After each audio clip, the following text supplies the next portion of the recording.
Welcome back to another episode of SitEcast. Hey. And today your hosts are myself, Chris, and with me is Justin. Yes, as always. And we're going to do our part 2 of the Jurassic Park novel by Michael Crichton. A Side of Jurassic Park. This is iteration 2. And, So before we really start, is there anything you'd like to say about iteration 2? Anything that you liked about it, or just as a whole? Well, I'll say the first iteration was kind of weird because it was, having only watched the movie, Yeah. it had the most of stuff that just was not in the movie. None of what was in the first iteration was in the movie. So the second iteration was actually the first time I could start seeing things and saying, oh, I remember that from the movie, Yeah. albeit a little differently. Oh, yeah, of course. And by the way, the second iteration is only about 51 pages, I think. Is that really it? Yeah, it's Wow. pretty short, so. But it's essentially... The first iteration is like... has an air of mystery, like there's something going on to kind of pique your interest and set up like kind of the idea of what's going on in the world. And then this second iteration gets us our characters and brings us from pretty much nothing to the island. It gets us to the island, and it stops with all the mysterious stuff and kind of, even in some parts, just flat out says what's going on. And at the end, you get your first glimpse of an actual dinosaur, besides Procompsognathus, obviously. Right. So, I guess we'll go to the very first chapter, Okay. which is called The Shore of the Inland Sea, Mm-hmm. which is a really cool title. When I saw that, I was thinking, oh, I wonder what that's going to be about. I wonder if it's going to be about a shore. Maybe on, like, an inland sea or something. But, yeah, It just starts in, what is it, Snakewater or whatever? Yeah. Snakewater, Montana. Yeah. Basically, Alan's just kind of searching for bones at this, I guess you call it a dig site? Yeah, an excavation site. Yeah. And so he's just kind of doing his job. We get to meet him, which you said that, what's the actor's name that plays him in the movie? Here, I'll look it up real quick. But you said that he was very well cast, except for the beard. Yeah, pretty much. I mean, the way they describe Alan Grant in the book is that he's a bearded man of about 40. Mm-hmm. And then, Sam Neill is the guy who played him, by the way. yeah, and he's pretty spot on. I mean, even without the beard, I think Sam Neill did a really good job of portraying Alan Grant. Yeah, I thought it was pretty cool, too. But, come on. Where's that beard? It's not necessary, but for me it is. And then they had Ellie Sattler, Yep. who's pretty young. She's actually, for being like the top of her field, which I assume she is, maybe not actually. I think the only reason she goes is to accompany. Like, they don't go for her; they go for Alan. They go for Alan, yeah, And she because he did the consulting. But she's kind of there with him. But she's also a paleobotanist, so it's like Why not? she could bring some information that Alan doesn't have, or Grant, I guess we should call him Grant. Which Grant and Sadler. she really doesn't do much once she actually gets to the island. So she is kind of sidelined. Of course not. In the movie, she does. She does a lot more. She Yeah. picks through shit. But yeah, so essentially, they're at the dig site, and all of a sudden, this guy named Bob Morris is waiting for him and talks to him and asks him a bunch of questions like, did you talk to Hammond? What information What went on and just went on and on about talking to him? Which I'm sitting here thinking the whole time, Alan just answers these questions without asking anything. Like, well, why do you need to know? because he doesn't care. I guess That's not. the thing. He's like, just let's get this done with so I can get back out there and find me my, my baby Velociraptor or whatever. Which they do actually find. They find an almost complete skeleton, I believe. Oh, But okay. that's not yet. That's a little bit later. And then Grant, I don't know if they said this in the movie, but Grant's actually a professor of paleontology. Nice. So he's Indiana Jones. He says, yeah, he's pretty much Indiana Jones. Oh. That's actually a really good description. He's Indiana Jones, but take out archaeology with paleontology, and that's kind of what you get. And he doesn't have a whip. He does not have a whip. He just has his fists. Yeah, his fists, which he uses to beat dinosaurs up. And you find out that Hammond's been kind of paying for their, excavations for the last 5 years. So for a long time. Yeah. Hammond's just been like giving him money to go do this, and exactly. And kind of a weird tidbit that I'm sure they address, but Hammond only funds excavations in cold weather climates. Yeah. But I think that's because of maybe the bones are better preserved, and he's just like, yeah. Yeah, because they even say this. There's an idea that you could do this theoretically, but no one does it. But Hammond's doing it, and it's just collecting genetic material and just kind of grinding it down to get little strands of DNA. He's like, if I recall, there's a scientist later, that says it's definitely possible, and it's just kind of something that's out there. If you want to do it, you can, but you need lots of material, and it's very painstaking. You're not going to get very much out of it, and it would appear that Hammond was doing just that, along with stockpiling amber for preserved blood and stuff like that. Right.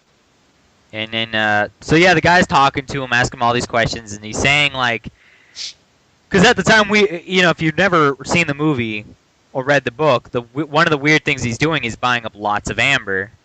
Yep. Which doesn't really, you really can't do that. Amber's not really worth that much, and you can't really so it's like, why? Why is he buying all this amber? Yeah. And, I have a note here. I'm not sure which page it's from because I didn't start writing down page numbers until a little bit later. But it says dinosaur social behaviors and the difference between carnivores and herbivores. I assume at some point Grant, in his inner monologues, was thinking about the behaviors of dinosaurs. So probably the when they're looking for nests, talking about how herbivores will do nests in one way and then carnivores will do a nest in a different way. But then I think he was also pondering the idea of like child rearing and things like that in dinosaurs. Right. So you want to talk about that for a little bit? I don't really know much about dinosaurs, but I can imagine carnivores would act pretty typical to carnivores in real life. And if dinosaurs are bird-like, I'd imagine that they'd be pretty similar to birds in their child rearing or lack thereof, whatever they do. I'm not really sure how animals really treat their young. Like, I know some of them, like some reptiles, like turtles, will just kind of leave them to their own, and if they make it to the sea, they make it. If they don't, well, I'm pretty sure. I think crocodile mothers, or maybe it's alligators or whatever, but they'll like have a bunch of eggs in a nest, and then they'll bury them, and then they'll just kind of protect that spot. I don't know if they protect the babies though, but it could be similar to that, or it could just be like a bird. They just kind of like leave the nest and then come back periodically to check on the young. Well, as we know from the book, raptors will kind of chill around one spot with their babies and kind of protect them for a little while. Well, we don't know that yet as of this point. But I'm saying you and I know that. Oh, yeah. Yeah. And so we know that. Herbivores, I assume, do the same thing. They just kind of chill around there. Being herd animals, I'd imagine that they live in huge, like, I mean, I think they do say at one point that they could have, like, kind of like giant bison herds, only with like 150 to 200 dinosaurs at a time. Yeah. Which is pretty crazy. And so I'd imagine a lot of young get left behind or trampled, things like that, because obviously animals panic when they get into those situations where there's danger afoot.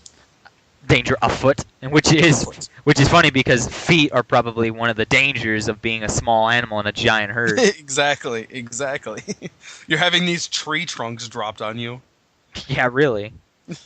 All right, we can go past that. The next note I have is from It's from Cohen, Swain, and Ross, so a later chapter. We'll get there. So a couple of other things is Grant became he's famous. Yeah. But he doesn't actually enjoy being famous. Yeah. It's kind of a little just adding more to his character. Like he's not really full of himself, but he just kind of goes with the flow. He prefers to be out in the field doing work. Right. And then you find out, actually, I think in this chapter, that the present day of this book is the early 90s. Yeah. So that kind of explains some things, like this movie would go a lot different had they had cell phones. Yeah, I was gonna say, where's all the cell phones? Pretty much, because that's actually one thing that you can always tell how old a movie is by, do they have Their cell technology. phones? Well, do they have cell phones just in general? If they don't have cell phones, then it's clearly prior to the new millennium, because cell phones are just everywhere now. Oh yeah, they're everywhere. And there's a note that I made that they bring up in this chapter about this company that made anti-rabies. An anti-rabies vaccine, and they tested it on Chilean farmers without their consent. Right? And then they didn't get in trouble for it because it's not. I don't think it's like a crime over there. Yeah, that's why they did it, because they could. Which, it's not right that they did it without asking. Yeah, of course. But, It's okay. They're not people there. they're not people over there. They're poor, so they're not people. They don't matter. What are you, crazy? The sad thing is that the rabies, what they did do is they mutated the rabies to find a cure for it. Mm-hmm. And so what they do is they stick you with a shot full of live rabies, and it mutated, and so instead of getting it just by getting bitten, you could get it just by inhaling it. I know, they fucked that up. That is awful. Doesn't rabies kill people? Yeah. I mean, I'm not an expert on rabies, but well, at least it kills humans. It makes dogs, or it makes mammals rabid, but it kills humans or something like that. I think it kills most animals that get rabies. Oh, okay. Most mammals, because it is a mammal-only disease. Yeah, reptiles can't get it. They even say that reptiles can't get rabies. But I think it's one of those things where you can. There are vaccines for it, and if you catch it early enough, it'll be fine. But well, yeah, but I just mean if left unattended, I think it kills. Yeah, it's kind of. Like I said, I'm no rabies expert. Actually, looking at a statistic, 5 out of the first 43 patients treated with it died or survived. Yeah, survived. Oh, okay. So it is a killer. Damn. And it does actually make you go insane and super aggressive and. Yeah, it makes you very violent, aggressive. Be aggressive. Be aggressive. And then rabies aggressive. Rabies aggressive. And then the end of it is just Alice from earlier. I'm trying to remember who Alice is. Oh yeah, she's the technician that they sent the lizard to. Oh yeah, she's the one that was like, I'm telling you, I got kids and that one's a dinosaur. Was that her? Yeah. Or was that a dude who said that? No, that's her. And she calls Dr. Grant about it, and Dr. Grant's like, that can't be a dinosaur. Come on. What the fuck? You're crazy. You cray. What do you have? She's like, you're gonna want to see this. And then she sends him the DNA, and he's like, holy fuck, right? Yeah. But when she sends it, that's when Hammond shows up or calls. He doesn't show up. No, that's when Hammond's guy calls and mistakes Sadler for a man. The very end of the chapter, I remember let me pop it open. I remember him saying something like, you and Dr. Sadler tell them that there's something or other. You tell Dr. Yeah, but they send it, and he's just like, well, holy crap. Oh, no, you know what? They don't even, she doesn't even actually talk to him. She calls, leaves a message, and then Sadler tells her, yeah, you need to call her back. So they don't actually even talk. Yeah, it's true. So that's really all that happens in that chapter. Yeah, still not a lot. It's a short one. Yeah, obviously. The next one being Skeleton. Owen, Swain, and Rob. No, Skeleton. That's the one we were just talking about. Where she. No, I was talking about the. I didn't know we moved on to Skeleton. I thought we were still on the first one. Oh yeah, you're right. I see it right here. We are still on the first one. Now we're on Skeleton. And again, you really don't learn all that much. You do learn that Grant's specifically looking for carnivore dinosaurs bones because I guess they're harder to find. Yeah. Oh, and the very start of this one is when he actually sees the facts and freaks out. Yeah.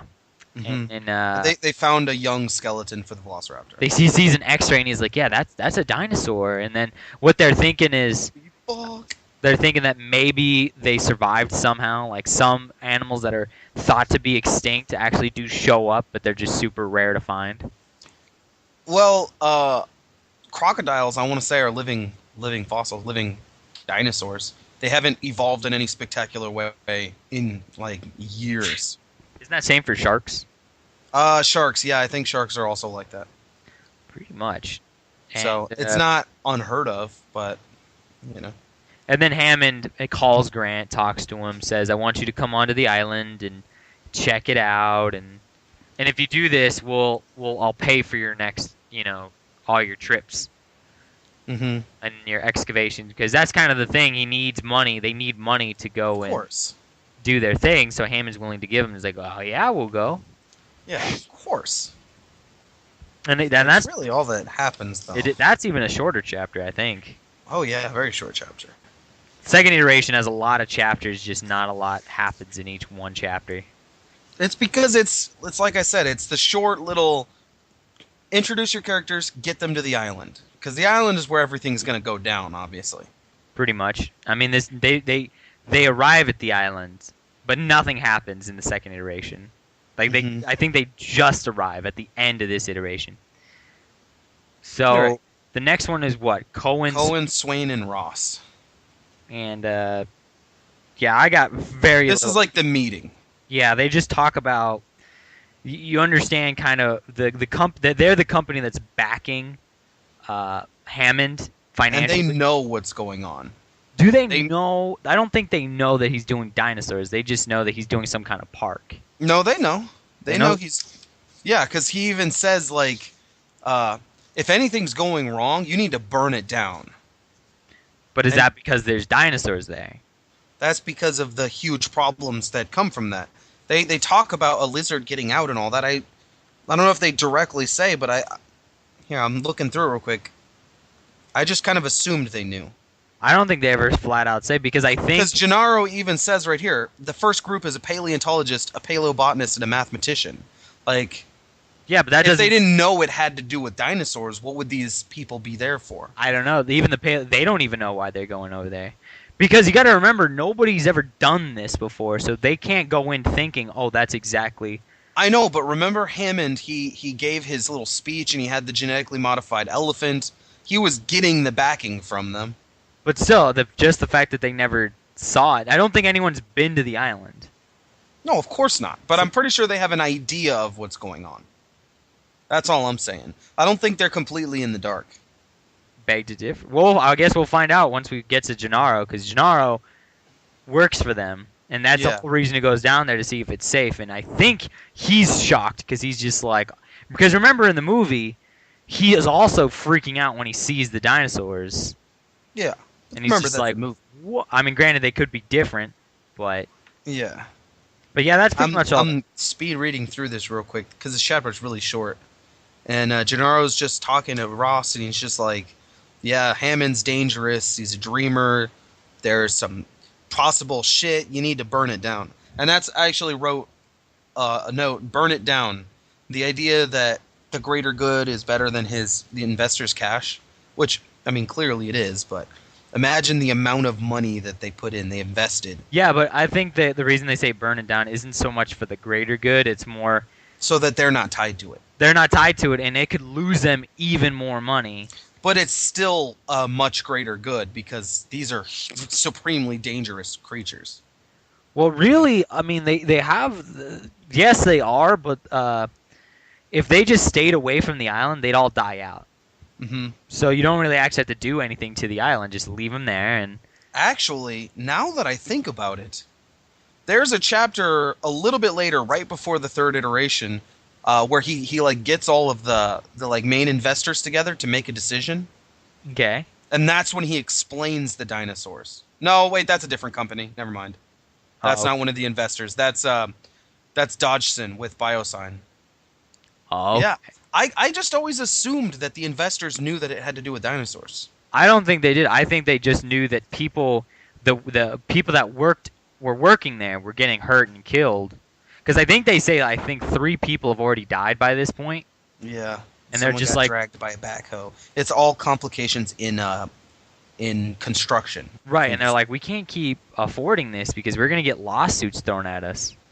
Mm-hmm. So that's what I always thought. I didn't think they actually knew. I don't think anybody outside of the island knew what was actually going on the island. Okay, this dialogue, it doesn't say it, but I feel like they're suspicious now. They were curious. They don't know, but they have their ideas. Because he's like, a new lizard? What? There's a new lizard. We can't screw around with this. We've got to inspect that island right away. It's just kind of like they have an idea, but they don't necessarily know. I bet you they're thinking he's doing like genetic things, like mutating Island of Dr. lizards? Moreau, where they're like putting shit together and stuff. Is Well, that actually, that one? Yeah, that's the island of Dr. He, Moreau. like makes the. I never read it or anything. It just makes animals into humanoids, and it's kind of weird. Mm-hmm. But I think what they're thinking is something like that. They're mutating lizards, not creating lizards. Yeah. All right, so I only got a couple things here. Like the only 2 things I got from this chapter was that you learn that Hammond's in his 70s. They do actually say his exact age later, but at this point you just understand that he's in his 70s. He's old. He's pretty. And yet he's so childlike.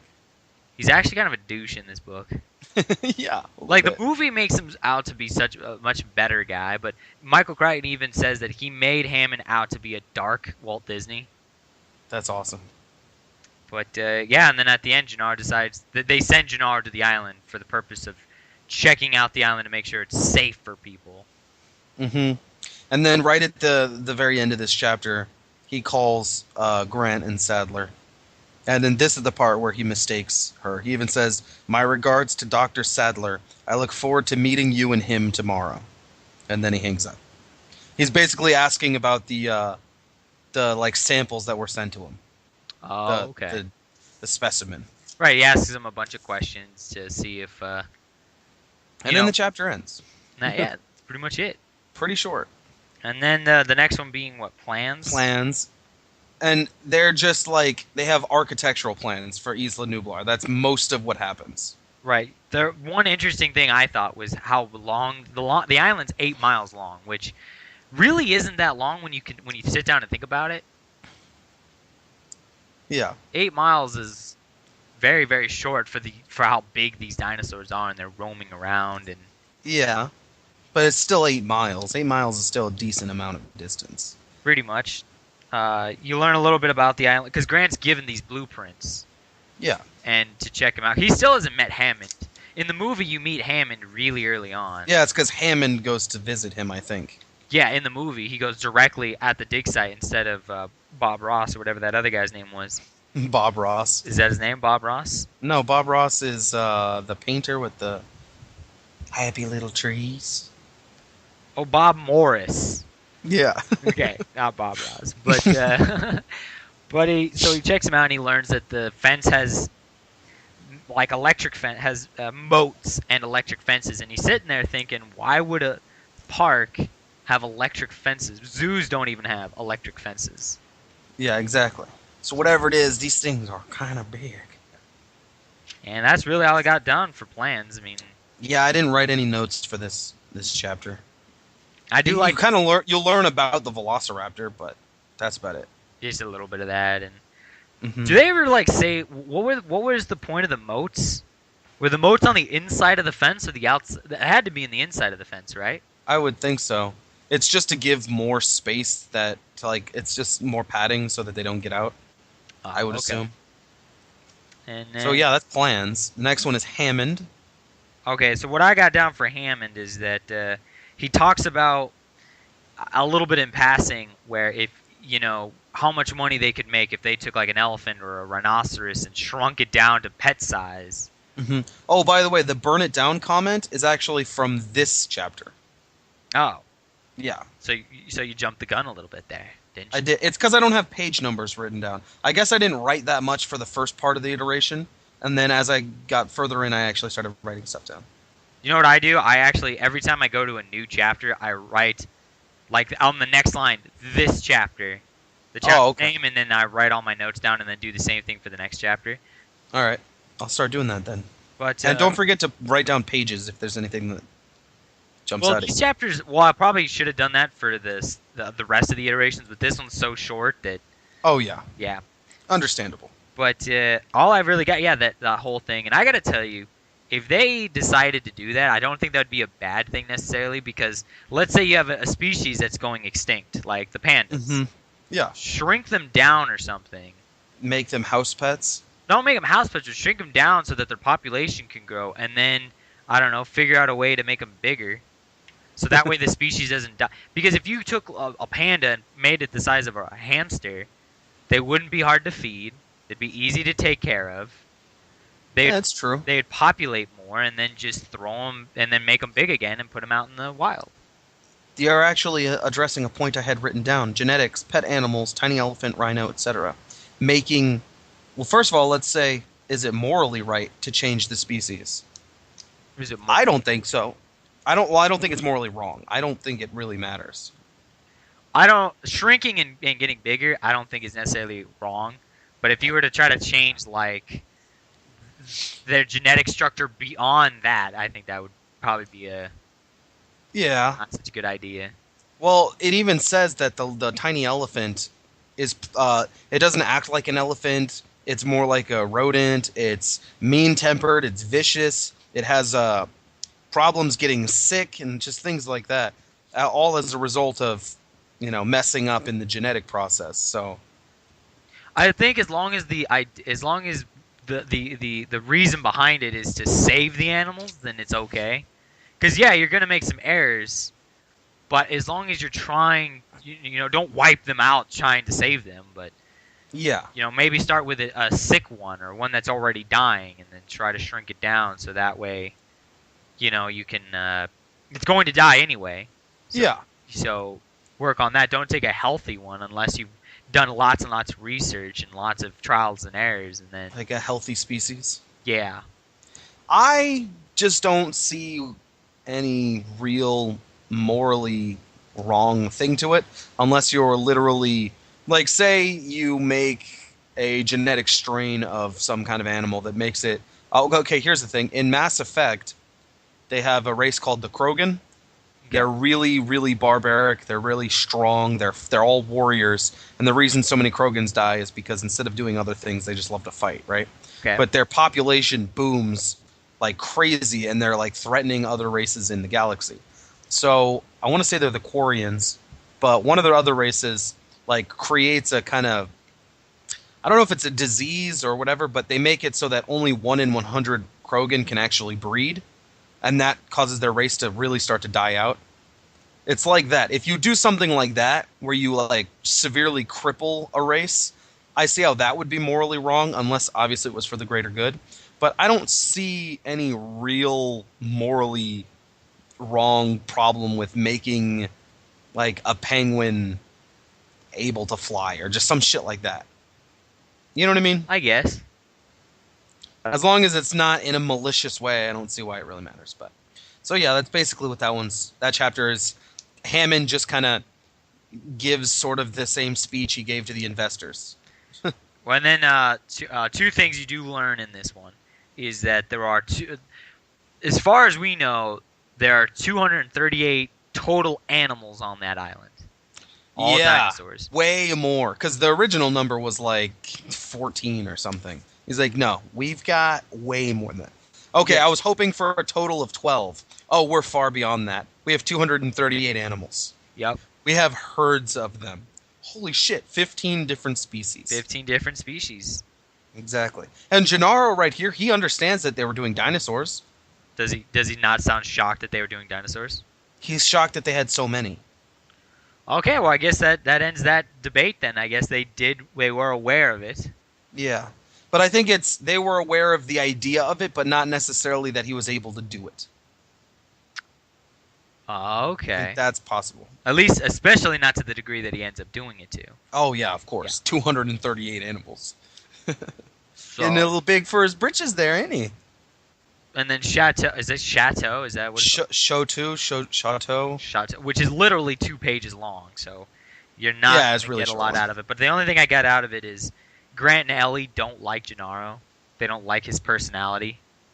It says right here, Grant and Sadler wait at an airfield for Hammond's plane, thinking how much they despise having to raise the money for their research. In the plane, they meet Gennaro, whom they both dislike. Yeah. That's there you go. Pretty succinct. Yeah, they pretty much just don't like him, and he does come off like he does come off as kind of a wimp and like a wuss, and he's scared all the time. But granted, the situation that he's in, Oh yeah. give him a break. But everybody else kind of just adapts to it. Like, okay, we're gonna be doing this now, and he's still the most reluctant one. Yeah. Even more so than probably the children, minus probably the little girl. Mm-hmm. Which we haven't met any as far as the second iteration. We have not. So after that, you have Target of Opportunity. This chapter is the one where Dodgson has the like meeting with his company heads or whatever, and they decide that they want to, because he's like, they have this. We need to get this. If we can get their embryos, we can reverse engineer it. Although he doesn't say this because they're all being recorded, but he hints at these kinds of things, and he makes it known that they've got to make a decision. But then I thought it was kind of cool. None of them actually verbally say anything. They all one at a time just nod. Yeah. Because they're being recorded. And that's pretty smart. You do. They do talk a little bit about changing the skin of bass so that they. Oh no, I think it was salmon, but yeah. Was it salmon? They make it paler. Or Yeah. it might be trout, but they make it paler so you can see it. But the complications arise that because of that, they get sunburned more, and so they die off more. I remember them getting sunburned. I don't remember them dying from it. I do remember them saying that the taste of them got kind of worse. Yeah, the taste also, yeah. I thought they died. I don't know, maybe that was just me assuming. Now, I say that's a good example of changing animals for the worse. Exactly. Because you're only doing it for A, to make money, and then B, to make fishing easier, which that kind of takes the... That's kind of like, okay, it's kind of like giving a hunter... Like, you want to be a hunter, and you go to a park where all of the animals are genetically designed to be super fat and slow. And that's why they're super fat and slow. Yeah, okay, I can get behind why that would be a little at least morally ambiguous. Yeah. But I still don't see, I don't think it's like inherently wrong. It's just kind of that great power comes great responsibility. Which, if you remember Malcolm, he's like, the problem with scientists is that they don't take responsibility. Exactly. Right. I actually like this part. He's talking to them, and he's like, they get these special plastics that specialize in, making like egg-like structures and stuff. And I'm like, what's up? He's making a giant private zoo. Oh well, what's up with that? Who cares? It's not an ordinary zoo. This zoo is unique in the world. It seems that InGen has done something quite extraordinary. They have managed to clone extinct animals from the past.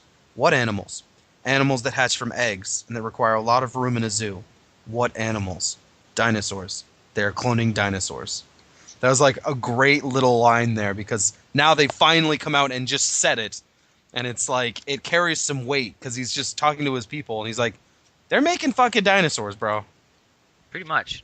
But then they don't immediately kind of understand, and this is where he kind of explains the whole, it's definitely possible, but it's just kind of, someone's got to go around and do it. It even says right here, yet it was certainly possible if anyone cared to try. InGen had apparently decided to try. Yeah. And then so he's just selling the idea that, oh, okay, so we patented these genetic dinosaurs, their codes, you can't recreate them. They've got zoos, they've got merchandising, they've got this, that. They could charge $50,000 a day. No, 50 zoos, $2,000 a day. Like $10,000 a day. They could do whatever. And so the people are freaking out, and he's like, yeah, we got to get us some money. So then the next logical step is, of course, let's go steal their designs. Right, and then reverse engineer it. Which leads us into the next chapter, which is called Airport. Before we move on, I wrote down reverse engineering and genetics. First of all, I understand reverse engineering. They take a product, they break it apart, they find out how they make it. But I don't really know genetics very well. There's a shocker. But how would they reverse engineer DNA? Because DNA is supposed to be very, very complicated, I thought. I don't know. I mean... I guess we can't comment on it. We really can't, because that's kind of that higher level science. I couldn't even talk about how they even made the dinosaurs. I mean, they explain it, kinda, but even But still, that's because we don't know how genetics really works, not as on that far as level. in a laboratory goes. Right. But if there's any scientists that work with genetic material and DNA splicing or whatever, and they're listening and they want to leave a dissertation in the comments, go for it. Oh, we'd read it, We would read it. and then we'd comment about it. We would comment on it. So yeah, that's basically just the whole thing. I don't see the need for a formal resolution on this. Just a sense of the room as to whether you feel I should proceed. Then the heads nod. Nobody spoke. Nobody went on record. They just nodded silently. Thank you for coming, gentlemen. I'll take it from here. Chapter ends. So pretty good. So the next one being Airport, which again is actually I think 4 episodes long, or I'm sorry, 4 pages long. Yeah, it's pretty. Well, no, it's not. Right here, it's 2, 3. I got 3. 1, 2, 3. Yeah, 3 pages long. well, it's part of a page, then it's a whole page back, and then like half of a page. So probably in total like 2. Yeah, not very long. But all and this is just them picking up the rest of them and getting on the plane, or is it? No, they get on the helicopter to the island. No, this is just the Dodson talking to a mysterious guy. Oh yeah, that's right. This Yeah. is right before that. Yeah, this is talking to Nedry. Yeah. Who Well, we assume it's Nedry. well, spoiler. Well, I guess if you've seen the movie, yeah, you already know it's Neji, but in the book, you don't know who it is. But by process of elimination, the people who are on the plane, there's only the one odd man out. You can just assume it's Nedry. Nedry wasn't on the plane. Going with them. Yeah, I don't 'Cause remember him they being on even the said they even said it's us and then a computer guy. Do they say his name? By process. No. They Oh. just say a computer guy. I think I think they say Dennis Nedry, but they don't Oh. say that he's the spy. I don't know what you would call him. He's the He's the computer guy. yeah. But they don't know he's working for the other person. Yeah, they don't, but by process of elimination, you can guess that that's him. I don't remember them actually saying that his name that early on. Like I knew it was him because of the movie, but I don't remember in the book them saying on the plane, yeah, that's Nedry over there. Well, yeah, I don't know if they say his name. I'm just saying that of the people on the plane, he's the only one by process of elimination that could be the... No, I know. I understand where you're coming from, but I'm saying when you do actually meet Nedry, you don't know it's him who is the guy because they never say his name before. You just know he's a computer guy, and there's actually a lot of people working there. Yeah, I get you. Yeah. So that's pretty much it. Is just they talk about the whole we're gonna give you money, and they actually come up with an ingenious way of with the embryos with the can of The Gillette can. yeah. Mm-hmm. And it still actually dispenses shaving cream. Yeah. Which is cool. And that's pretty much it for that one. Yeah, that's really it. Then you've got Malcolm. Malcolm. And you get introduced to Ian Malcolm. Mm-hmm. Which, when you get This is when they're all on the plane. when you get the description of Ian Malcolm, I mean, Jeff Goldblum did a good job, but he's probably the farthest from what the guy actually looks like. Shortly before midnight, he stepped on the plane at the Dallas airport. A tall, thin, balding man of 35, dressed entirely in black. Black shirt, black trousers, black socks, black sneakers. I mean, yeah, in appearance, clothes-wise, they got it down, but he was a balding man. Yeah, exactly. Tall, thin, balding man. I guess they did get a tall, thin man, and I guess 35 is around that. Really, it's just the balding thing. The balding, yeah, is the most. But that's, again, it's like the beard. Pretty much. And Ian Malcolm, his whole point in this book is just to spout philosophical conundrums about life. Yeah. He's the one that when he talks, actually most of the time when he talks, nobody understands what he's saying. And he's a rock star. Yeah, apparently he's a rock star. It even says right here, in fact, they often behave like rock stars. Well, there you go. And this is where he talks about chaos theory and why the island will fail. Yeah. He just gives kind of an idea of... So, the way... Because I have it written down right here, chaos theory. The way I interpreted it, I might be completely wrong, but linear equations are the things that can be projected. Essentially, you can plot where the ball will bounce if you throw it at a certain angle or whatever. And then the nonlinear ones are like weather or the stock market or things that just have too much randomness to them. And the idea is that the really what is it? The simple systems have a lot of little parts that create complexity, and so there's a problem somewhere. But then in the really complex systems, there's the butterfly effect, where effectively slight changes in the starting cause massive ripples overall, and it's just so complex that somewhere something will go wrong, and that little thing that goes wrong will cause something a little bit bigger to go wrong, which will cause a chain reaction until the whole system crashes. Pretty much. So It's just an idea of you can't account for everything. There's going to be things that will affect that you don't really think about. Like if you threw a ball in the air, if you throw a ball, you probably won't think about it, but the air friction is going to change its path once it bounces off of something. The striations on the ball itself, exactly, or the way the wall is made and what it's made of might affect. There's all these little things you don't think about. Tons of little things. Pretty much. So something. Yeah, that's basically the whole chapter. He's just talking about chaos theory. Pretty much. There is a problem with that island. It is an accident waiting to happen, and that's the end of the. Ian Malcolm from the beginning said it's not going to work. Yeah, which actually, does that make him really brave for going to the island, knowing it's going to fail? I don't think he. I don't know if they quite understands what's going on. Yeah, I don't think they told him, yeah, we're going to make dinosaurs. And even if they did, I don't think he believed it could be possible. Yeah, I guess that's true. All right, we got 2 more chapters. So we got Isla Nublar. Isla Nublar? Isla Nublar. How is that pronounced? Because I imagine that's Spanish or something. Probably Isla Nublar. Isla Nublar? Isla Nublar. Nice. And this is where I actually started writing down pages. Okay, so this is actually...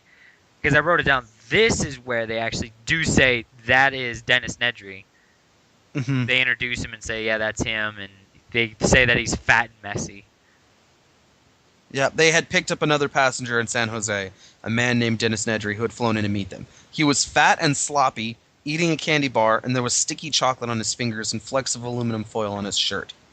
So I think that, I don't know his name, but the fat dude that's... in Seinfeld or whatever. I think he was pretty good. Oh, yeah. I mean, you really didn't need... They didn't give him too much of a personality. They didn't really need it, though. Yeah, all he needed was a fat, messy guy. And it's like, oh, okay, well, you're famous and you're funny, so... Mm-hmm. And you do learn that it's... So I said earlier that it was about 8 miles long, but it's only 3 miles wide.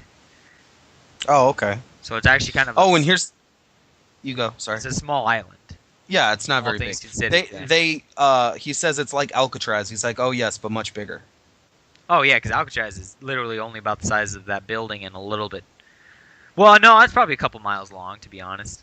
But one of my notes right here, page 77. As they're flying over it, they actually mention Bahia Nasco. So that was a cool little thing from the very beginning, obviously. What is Bahia Nasco? Bahia Nasco, the little fishing village from the very beginning. Oh, okay. Yeah, they just mention it as they fly over it. And then as they get closer to Isla Nublar, it's not a true island, it's a seamount, volcanic upthrusting of rock from the ocean floor. And it looks like a place that's kind of hard to get to. And there's lots of fog everywhere. It's really foggy. Okay.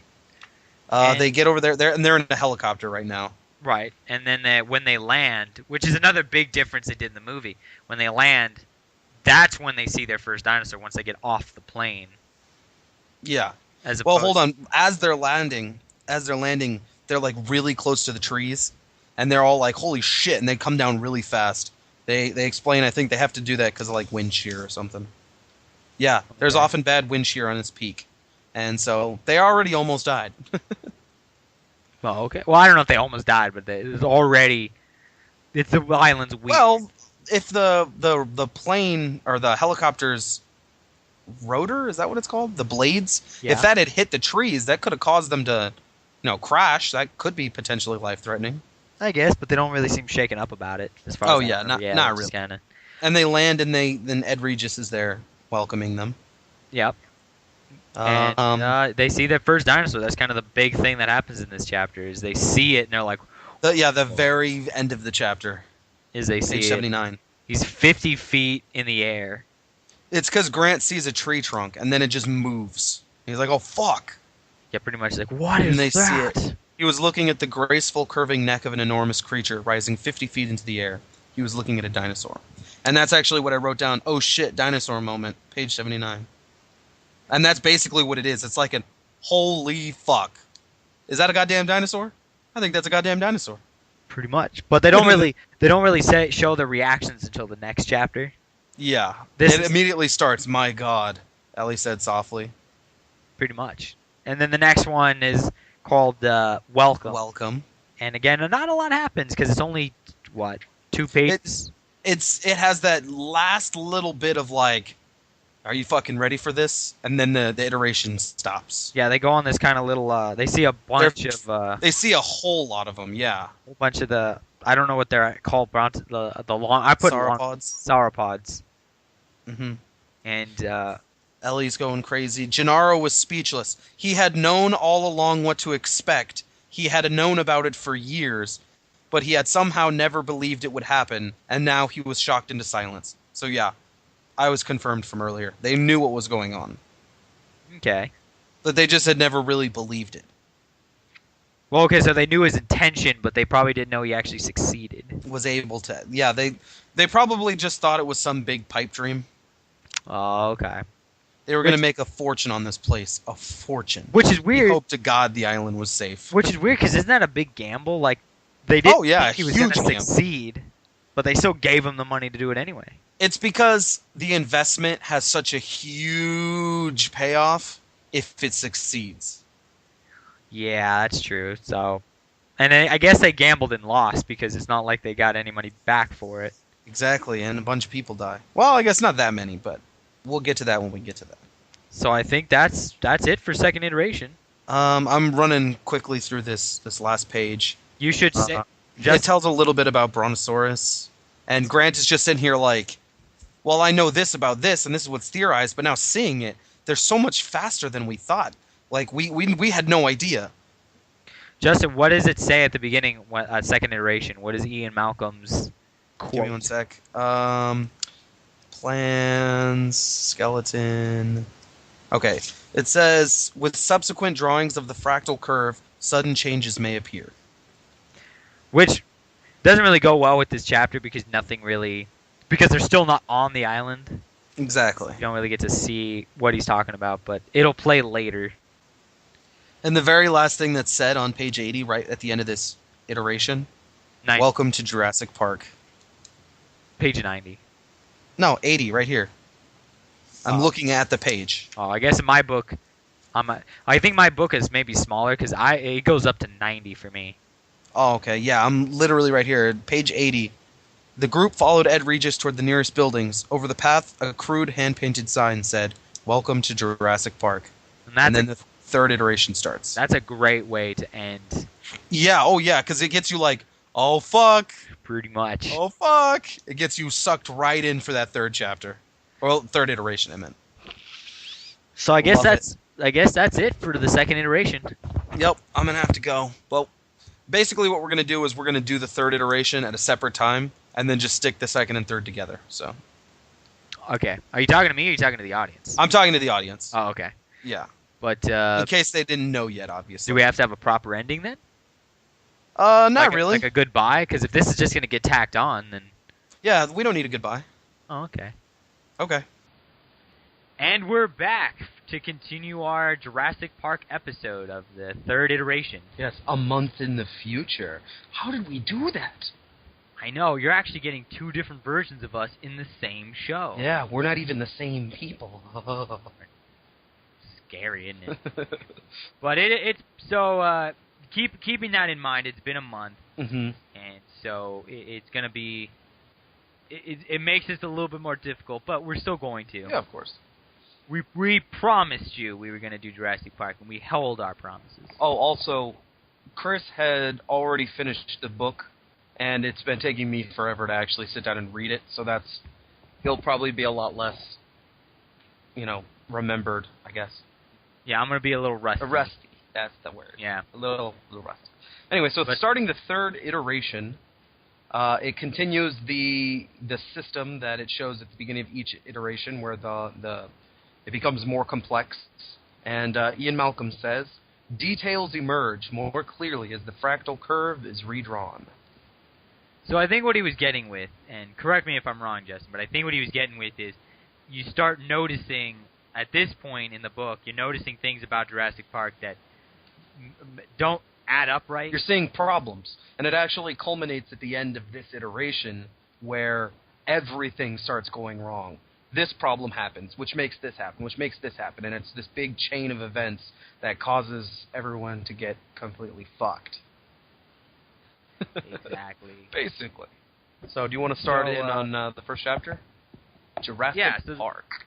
So it's called Jurassic Park, and I imagine it's called that because that's when they've landed. Before this, they weren't on the island or anything, and then only just at the end of the last chapter had they arrived, but they hadn't quite gotten into the park itself, just the island. It literally ended with, welcome to Jurassic Park. And so, they get a look around, and, well, they don't actually, I think they go straight to the rooms to begin with. They go right to the resort. Yeah, they head over there, I think, if I remember. Yeah, and then... the whole way they're just kind of talking about just stuff. And Grant's talking about warm-blooded versus cold-blooded, whether the dinosaurs were one or the other. Because a lot of people think that the dinosaurs are cold-blooded because they're big-ass reptiles, but this book kind of hammers along the idea that they're more bird-like than reptile-like. Yeah, I mean, as he's going to say a lot, it's one thing to study the bones, especially in the, what did we say this was, the 80s? Yeah, the early 80s or late 80s or early 90s, I think. Yeah, so technology isn't what it is now, so they didn't have... They could only speculate a lot about dinosaurs. Yeah. But now to see one, it changes everything, because now they don't have to guess anymore. They can look at it and be like, oh, that's... Well, they do still have to guess a little bit, because Grant wants to actually go up and physically inspect the dinosaurs, but he can't exactly do that. So he still has some assumptions, but he's like, this changes fucking everything. Holy shit. But they do talk about the warm-blooded, cold-blooded. Mm-hmm. I always figured cold-blooded because they were always more reptilian to me, but I guess since Grant likes to drive it home that they're more bird-like. Mm-hmm. And the book does also. Like, there are very, especially later in this iteration, there are several instances where it's like, they move this way and that, like a bird. Or, oh, look what they're doing, that's very bird-like. That's bird-like chewing. Shit like that. Yeah, they really want to drive home that they are not reptiles, they are birds. And I think birds are warm-blooded. Yeah. Yeah. So. Yes. The Jace. Their posture suggests warm-bloodedness because I guess lizards don't have enough energy to really stand upright for more than a few seconds. Fossil footprints, etc. The whole controversy, it says right here, the warm-blooded controversy had raged for 15 years before a new perception of dinosaurs as quick-moving, active animals was accepted, but not without lasting animosities. So. Exactly. So it's a divided issue. But there seems to be some amount of evidence pointing towards warm-blooded. So, and I actually don't know enough about dinosaurs today in 2015 to know whether it's been confirmed or not. Probably not, just because, again, we have bones to work with, but assumptions. But, hey, as our scientific process and machinery becomes more sophisticated, yeah, it's possible we could. So on the way up there, Ellie, being the, not Ellie. Yeah, Ellie Sadler, being the paleobotanist.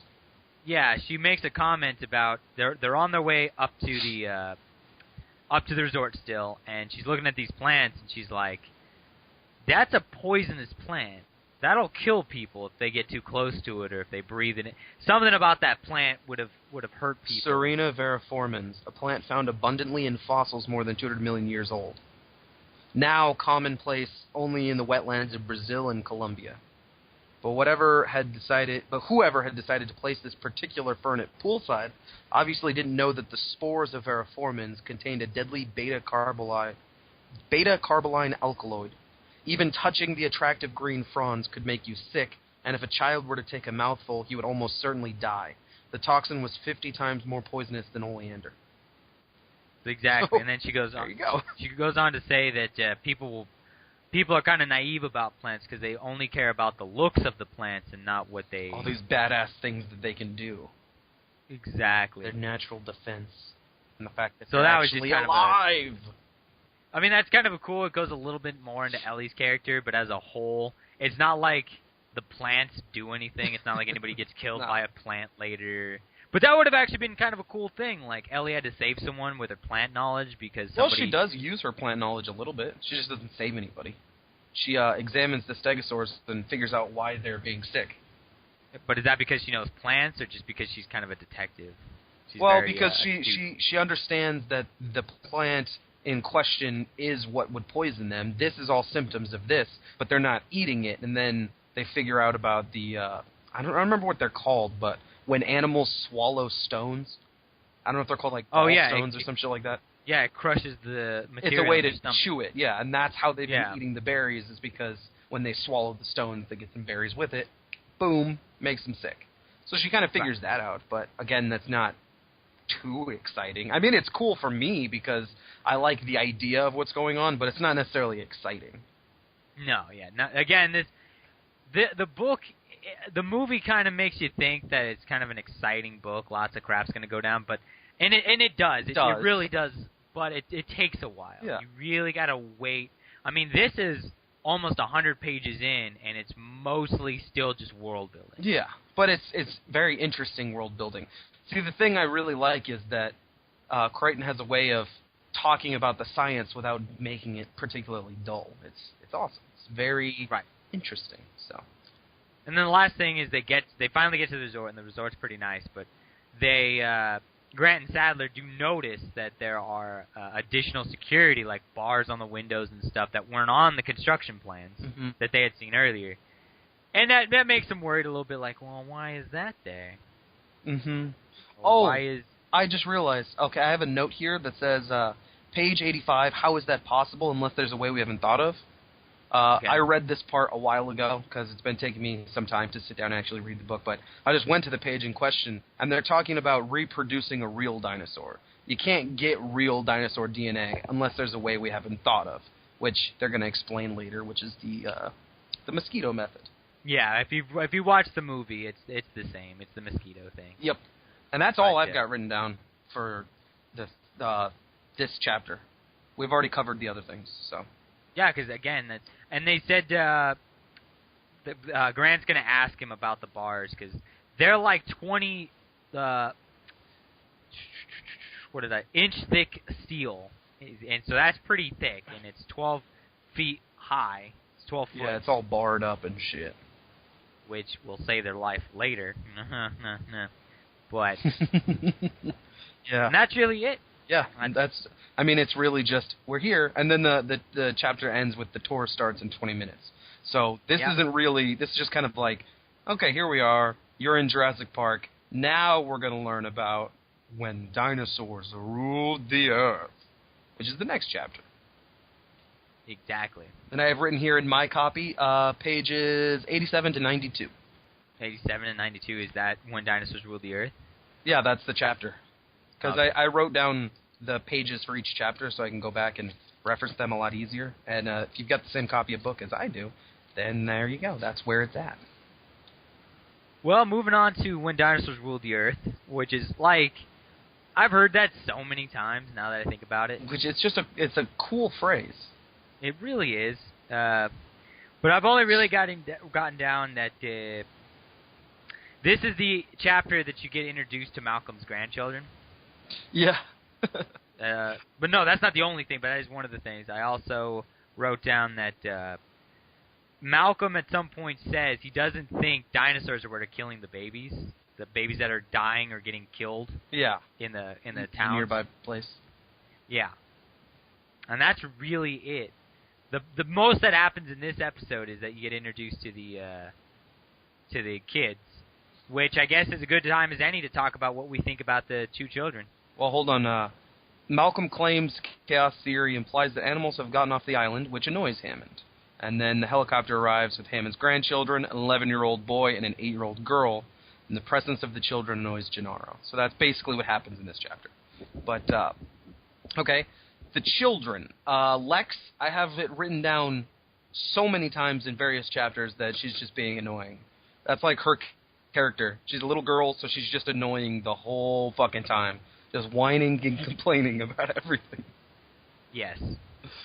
But you got to give them. They are very young. She is an 8-year-old girl. They're in a very dangerous situation. Yeah, but there's fucking dinosaurs. You think she'd be a little less annoying? Like, holy shit! Look, it's a fucking dinosaur. You know what I mean? She is pretty bad.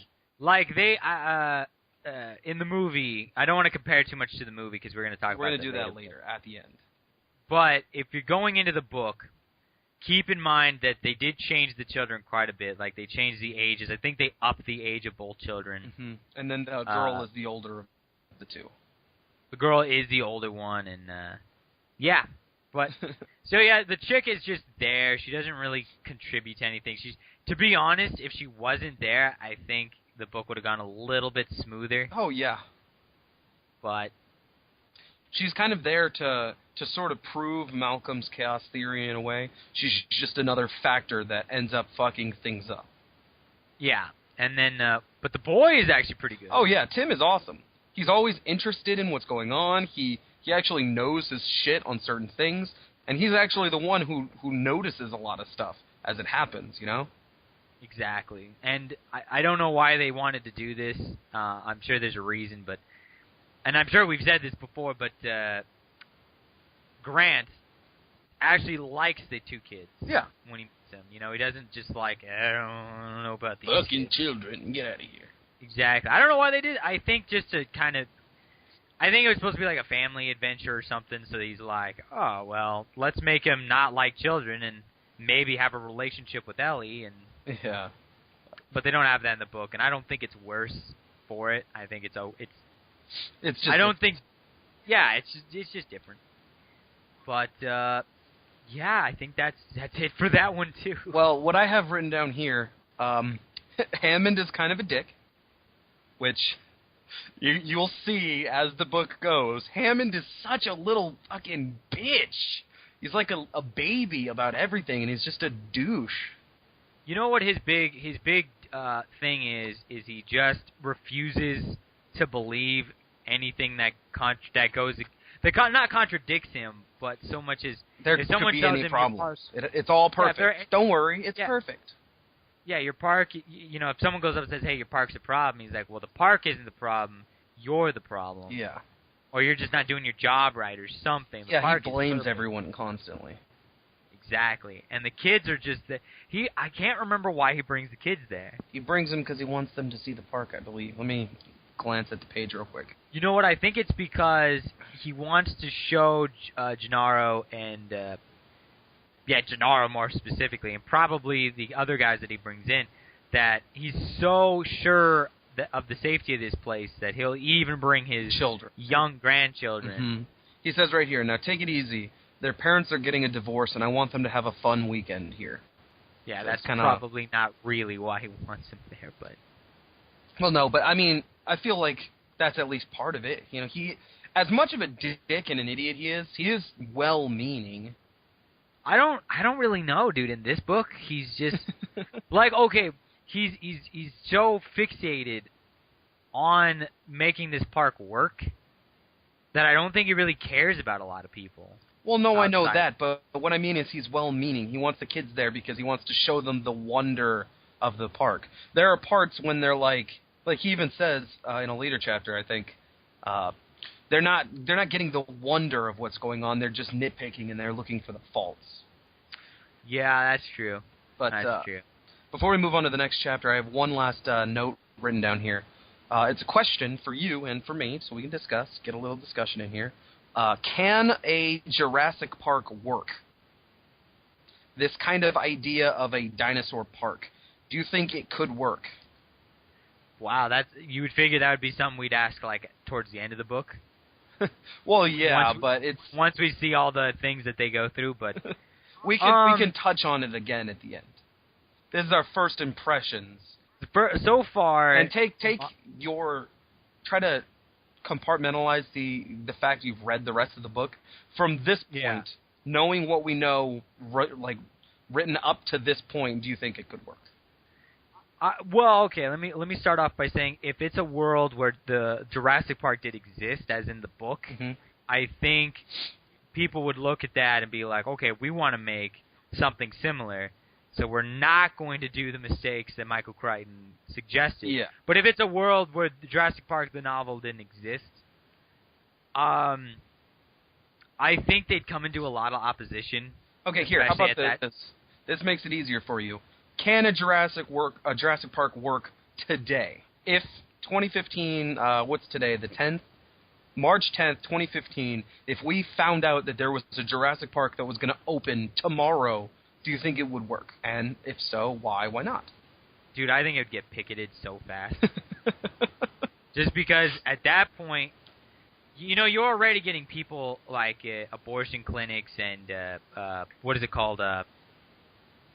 What is it called? Stem cell research getting, because they don't like it. But you're saying there are people going out of their way and creating life. And to some people, that's acting as God. Technically, they're not creating life. They're just reanimating dead life. Either way, no matter how you try to spin that, that's going to be... oh, yeah. People are going to think it's spitting in the face of God. I think what's going to happen is it's going to really show wherever country that ends up being. Let's say it's in America or off the coast, so we are the main visitors. It would really show how if our country is more on the religious side or more on the absolutely on side. The religious side.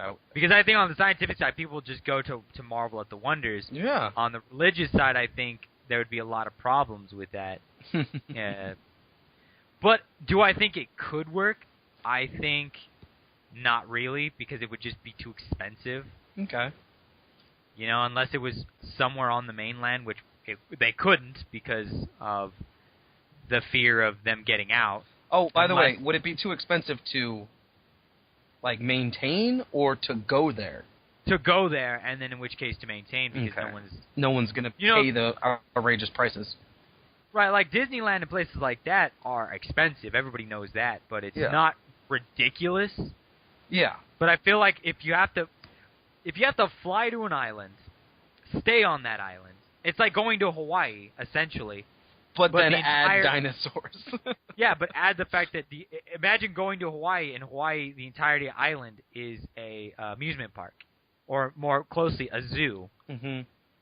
So all of the prices are going to be up. Yep. And I think it wouldn't work just because, especially with the market it is today, it just wouldn't fly. Mm-hmm. I think it would only work if there was enough prestigious people willing to go, and then you could just jack the prices way up. It would be one of these things like it's only for rich people, but because it's only for rich people, they can actually afford it. And I mean to maintain the place. If they were smart, they would only do dinosaurs that were like the compies. Mm-hmm. Yeah. Because I know they're people want to see a T-Rex, but... People want to see a T-Rex, but where are you going to put it? Bring compies because they're small. If they're easier to handle. Mm-hmm. You don't have your complex. All you have to have is like a handful of compies, and that's going to bring people in. Yeah, because they're nowhere else. Exactly. You want to see a dinosaur, a living, breathing dinosaur? Come check it out. And then once they get enough revenue, people are going to get tired of seeing compies. Then they can expand, and there you go. I personally think that it could work, but only under very particular circumstances. Very particular. Like, they would have to, obviously, the very first one is, have to have read Jurassic Park. Not that that's a guide for how not to do it, but it kind of is. You know what I mean? They'd have to really, really put thought and idea into the planning before even attempting anything. They'd have to make sure that they account for as many anomalies as possible, and then they got to go and not go as grand and as big as they did in Jurassic Park. Yeah. Because they did way too much for what they had, and it bit them in the ass. And don't use frog DNA. Like, that's a little bit of a spoiler for a later chapter, but that does happen in this iteration. Yeah. Don't use the freaking frog DNA. But yeah, that's what I got for that question. And then it might change later once we read a little bit more. But Well, actually, what they bring up the frog DNA, but they don't explain it until later, until a different iteration. But yeah, I don't think spoilers really matter because are you coming to listen to this video about Jurassic Park instead of reading the book? Like, no, yeah, really. don't do that. Don't do that. If you come to us to try to get an idea if you want to read it. Oh, that's true. That's true. It is a great book. I would definitely recommend it. But It's good. Yeah. anyway, let's move on to the tour. The tour. Tour. So, surprise, surprise, they finally get a tour of the place. Yep. And This is where you get to learn of the kids. They're not just there, you actually get to learn about them. Because they show up at the very end of the last chapter, and it's just like, oh shit, the fucking kids are here. This one, you actually get to meet them. And then you get to learn a little bit about... This is actually the chapter where you get to learn about how they've been making dinosaurs. Yes. And my first two notes right here are, Lex is annoying, Tim is a nerd. Tim is a huge dinosaur nut, which, you think there's a reason for that? Like, He just likes them, probably. I don't know. No, well, not why does Tim like dinosaurs, but why did he make a character? Why did Michael Crichton decide to make a child interested in dinosaurs? Because children are typically into dinosaurs. I think he even mentions at some point that, Grant is thinking about it, but it's like, children are usually, really, filled with this wonder at dinosaurs, and then as you start to grow up, you just kind of don't care anymore. Yeah, I could see it. I could dig it. But, big spoiler, if you haven't already seen the movie, the way they get to dinosaur DNA is mosquitoes that have been frozen in amber. Preserved in amber, have the blood of the dinosaurs that they have taken in them. Yeah, so they get the fragments, and they put them together, and then they put in other things, and they kind of rebuild the DNA, and then boom, there you go. Exactly, and then... almost like a program.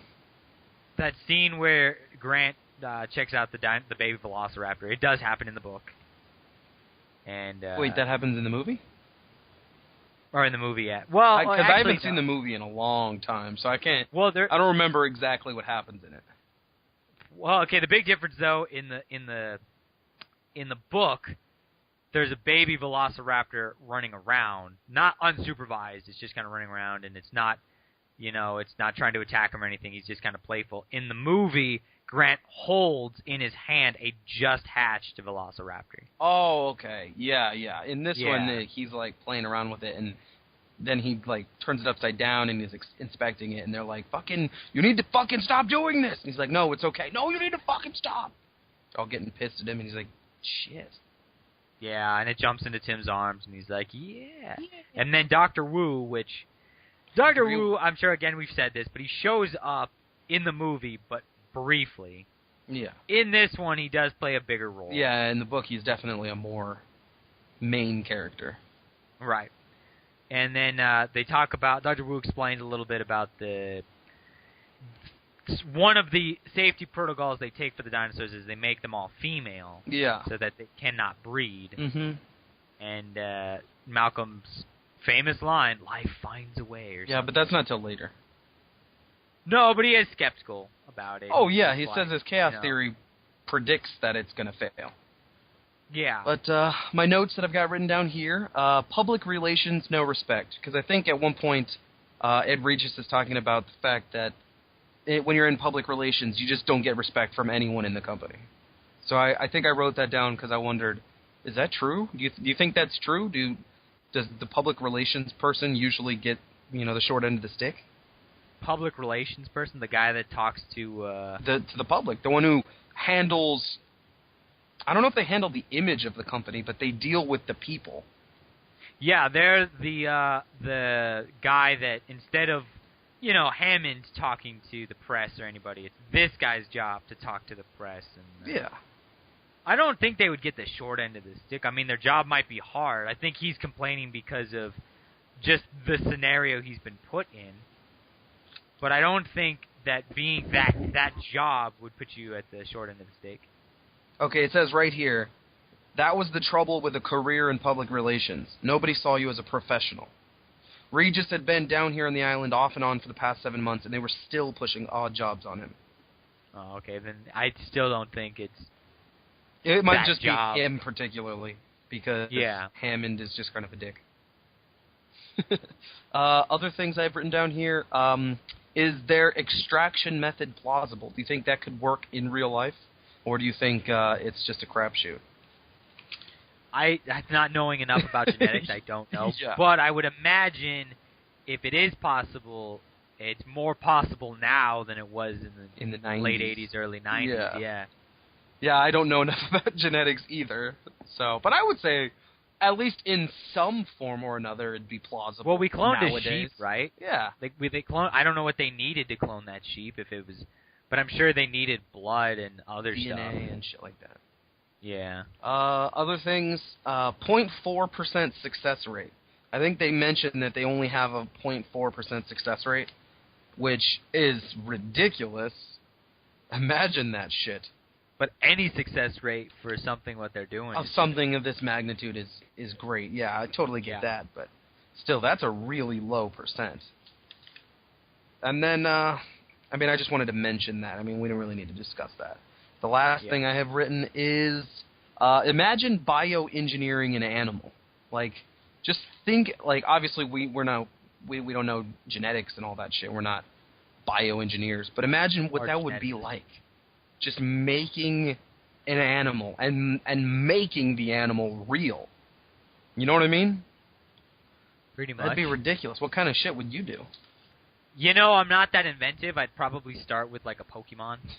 Like, the Pokemon I've always wanted or something, or maybe a Probably not a Digimon, because they're... covered in spikes and guns. Yeah. But I'd probably make a Pokemon just to start with, or some other thing I've seen, and then go from there. Yeah. I probably would just, like... Well, I don't know about probably, because, again, I have no idea what it would actually take to bioengineer an animal, but I think I would stick to just the normal animals. I wouldn't try to go too ridiculously, like, over the top or extreme, because you have no idea how any of that shit would work. Imagine if you took, like, a fucking lion and you just made it a certain way, and it just became a super killer, like, apex predator, and then it started fucking reproducing or some shit like that, and then it threw off the ecosystem and started fucking stuff up. You know what I mean? If that ever came out where you could do that, it'd probably be like some safety protocols where the thing you made would, die within... Mm-hmm. Like the lysing dependency and things like that they do in this. Well, yeah, but I think it would, instead of that, it would die, like, within a day. Like, it had to die. You couldn't keep it. Oh, you mean like as a rule? Yeah, like... Oh, okay. Like, what, like, let's say it was this would be really far in the future, but you could order a kit. Like, a kid could order a kit and make an animal. The animal would just expire within an hour or something. Yeah. Because you don't want to introduce some random animal that some person created into the ecosystem. Yeah, exactly. See, and that's what I was talking about. Imagine fucking shit up by making, like, a super predator. Which I guess is kind of the premise of the Jurassic World. They make, like, a super dinosaur. You know what would be cool but really bad at the same time? I was just thinking about it. What if they made Jurassic Park? Like, somebody went up and was like, we want to do Jurassic Park, but instead of making dinosaurs, we make just Pokemon. Without their powers, obviously. Yeah. But then I got to thinking, some of those would suck. Like Spoink. Yeah. How would they do Spoink? If they do it to the letter, he would die if he stopped bouncing. If he ever stopped bouncing. Yeah. Exactly. And then how would evolving work? And I don't think there'd be any evolving. No, it would just be the novelty. Look, we made a real Pikachu. Well, it doesn't have electricity. Well, yeah, dude, but it looks like a Pikachu. Dude, I would own a Magikarp if I could. You have it in a big-ass fish tank? Yeah, dude. That'd be cool. Or a... Because we treat them like animals, you know. Yeah. But imagine a scyther running around. Holy crap. Like, even though it doesn't have any of its attacks or anything, it's still a giant... I think it's about the size of a person. Yeah, it's a mantis with blades on it. Yeah, blade arms. Or like a Heracross, coming across one of those. Mm-hmm. Ooh. That'd be pretty cool. But also That'd be pretty cool. Pretty fucking scary. Just Anyway. rams you with the horn and throws you like 50 yards in the fucking sky. Just like launches you because they've got strength that's way more than their like size. So imagine a tiny little beetle able to do this huge strength feat for its size, and then extrapolate that and make it gigantic. It's gonna like launch a person through the fucking air and they're gonna die. You know what I mean? I think it'd be kind of cool if they introduced like the smaller birds like Pidgey and Pidove and Halo. Yeah, because you could throw those out and they're birds, so they shouldn't mess up the ecosystem that bad. Mm-hmm. Just be sure to put them in an area that would make sense for them to survive, or they'd die off. Exactly. and then, you know, I would pay money for someone to make a living Articuno, or Zapdos or Moltres. Well, probably not Moltres because that thing's on fire. On fire.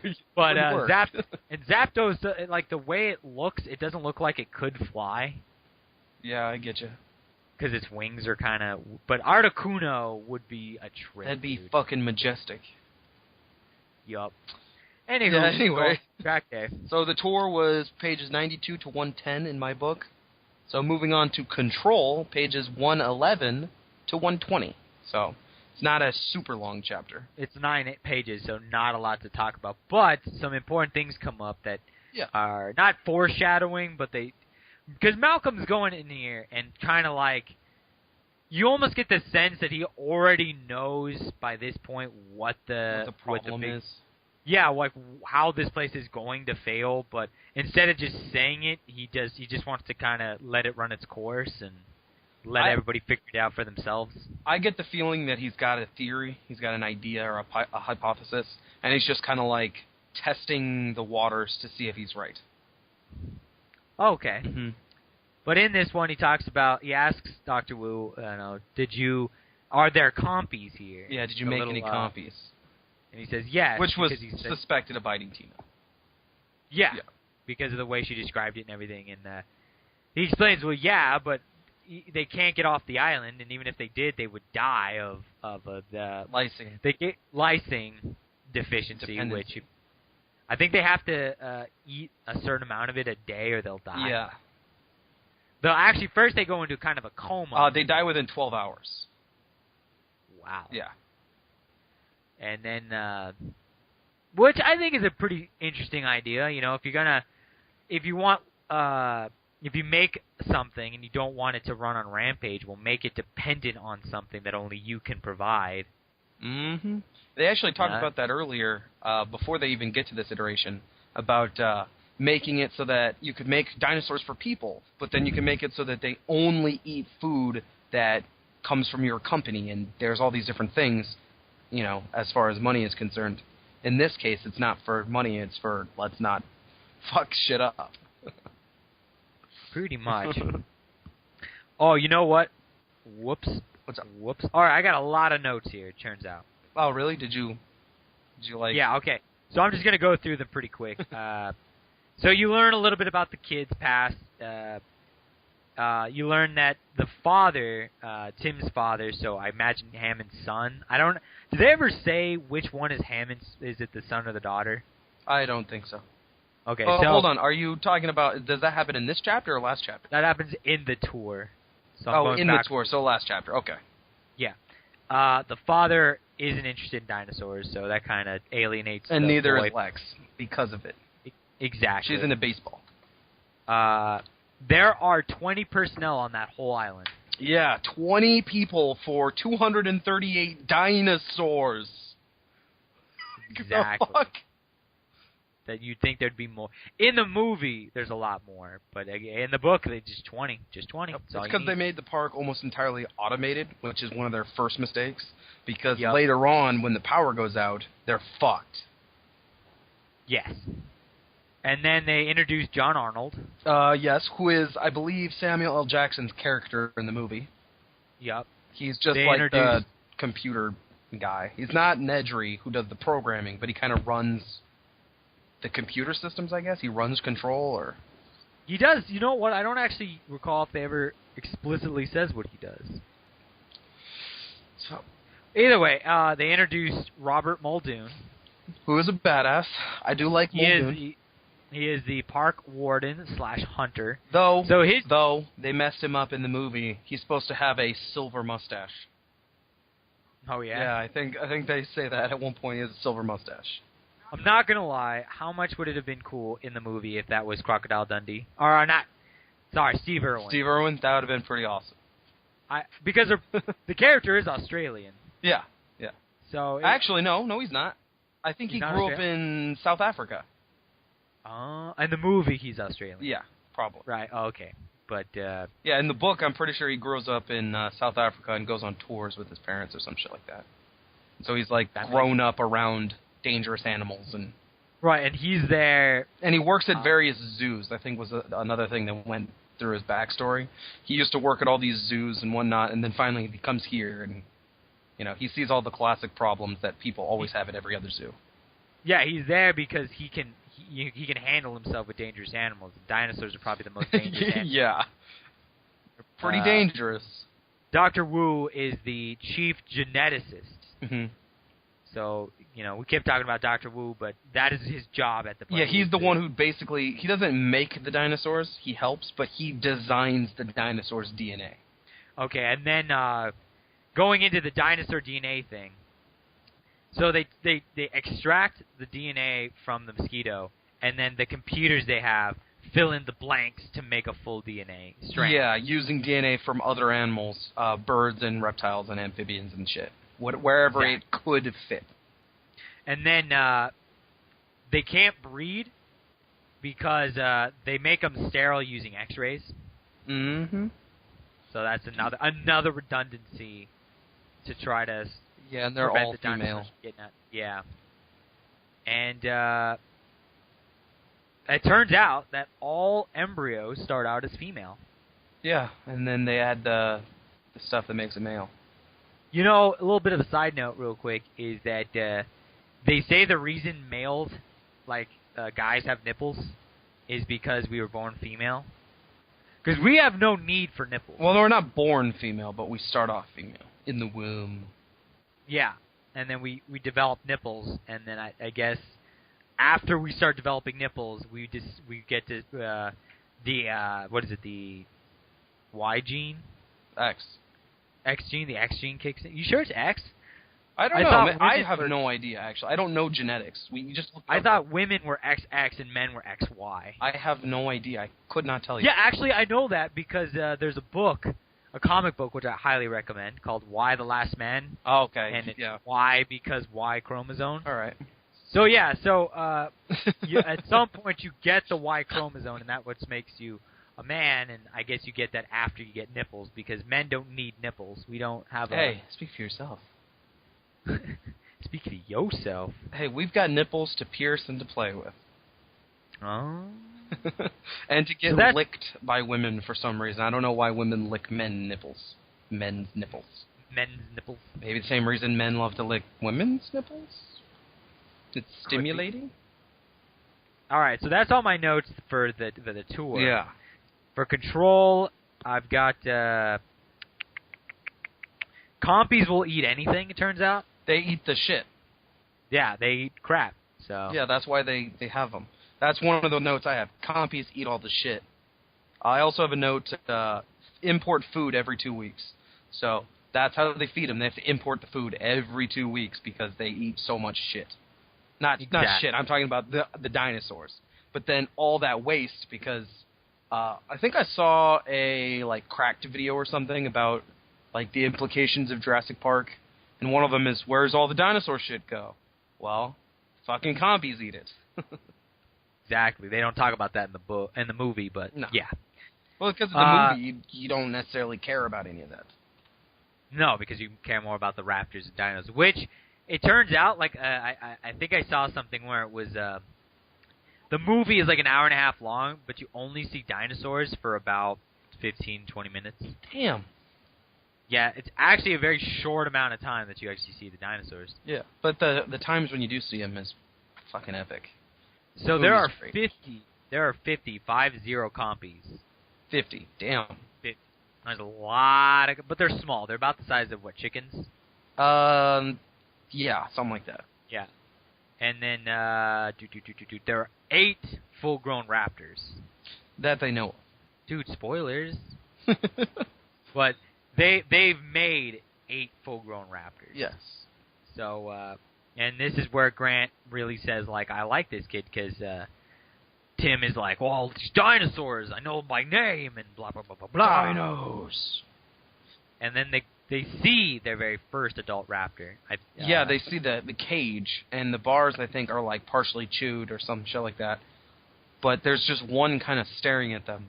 And then, in, like, a second, without them even realizing it, like, darts forward super fast to attack them. And then simultaneously, raptors come from the left and right and curve around and attack them, and they all kind of attack them all at once. And they're like, holy fuck, we're dead. Now, this is actually a really cool scene because, well, one thing you learn that raptors have some sort of language.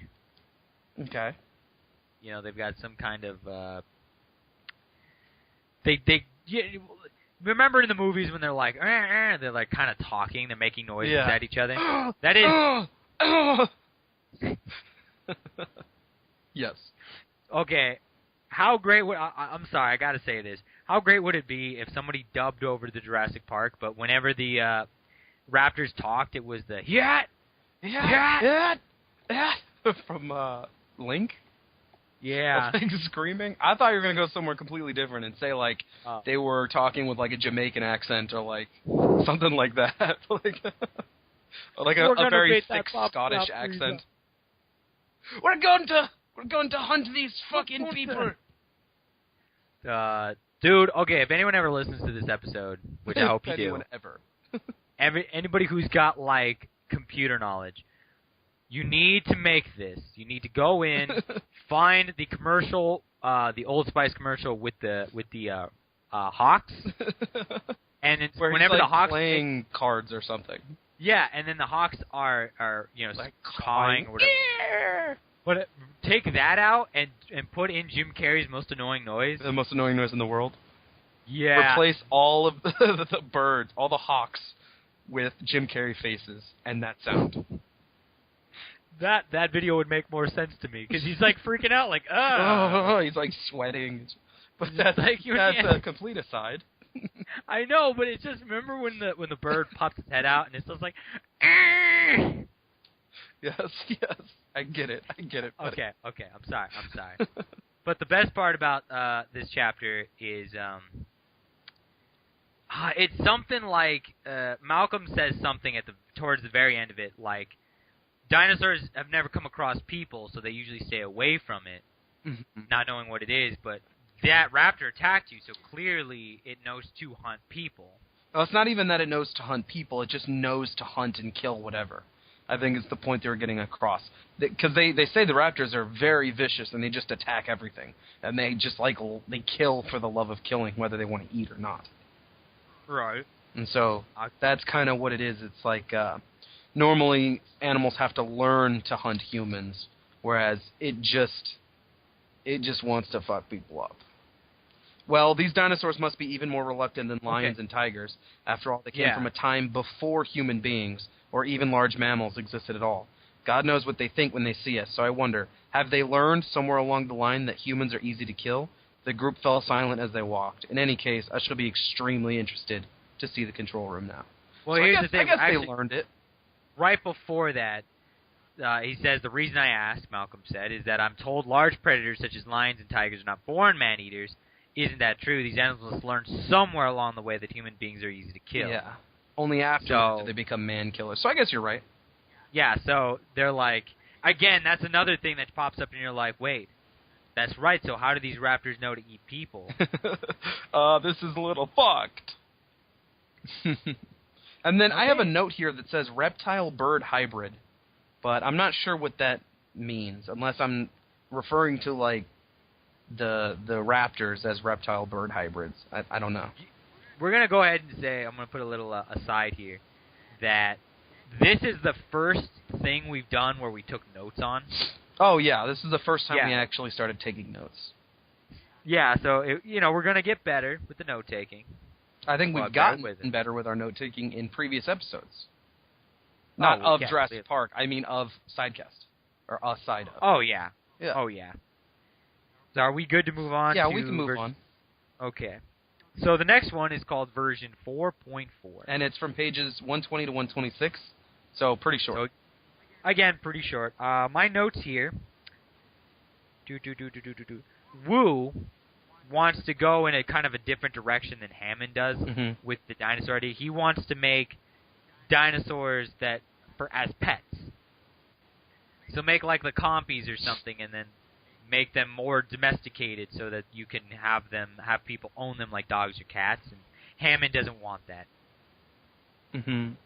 Well, he also comes up with the idea that the animals in the park, they're like too fast and they're like too difficult to handle.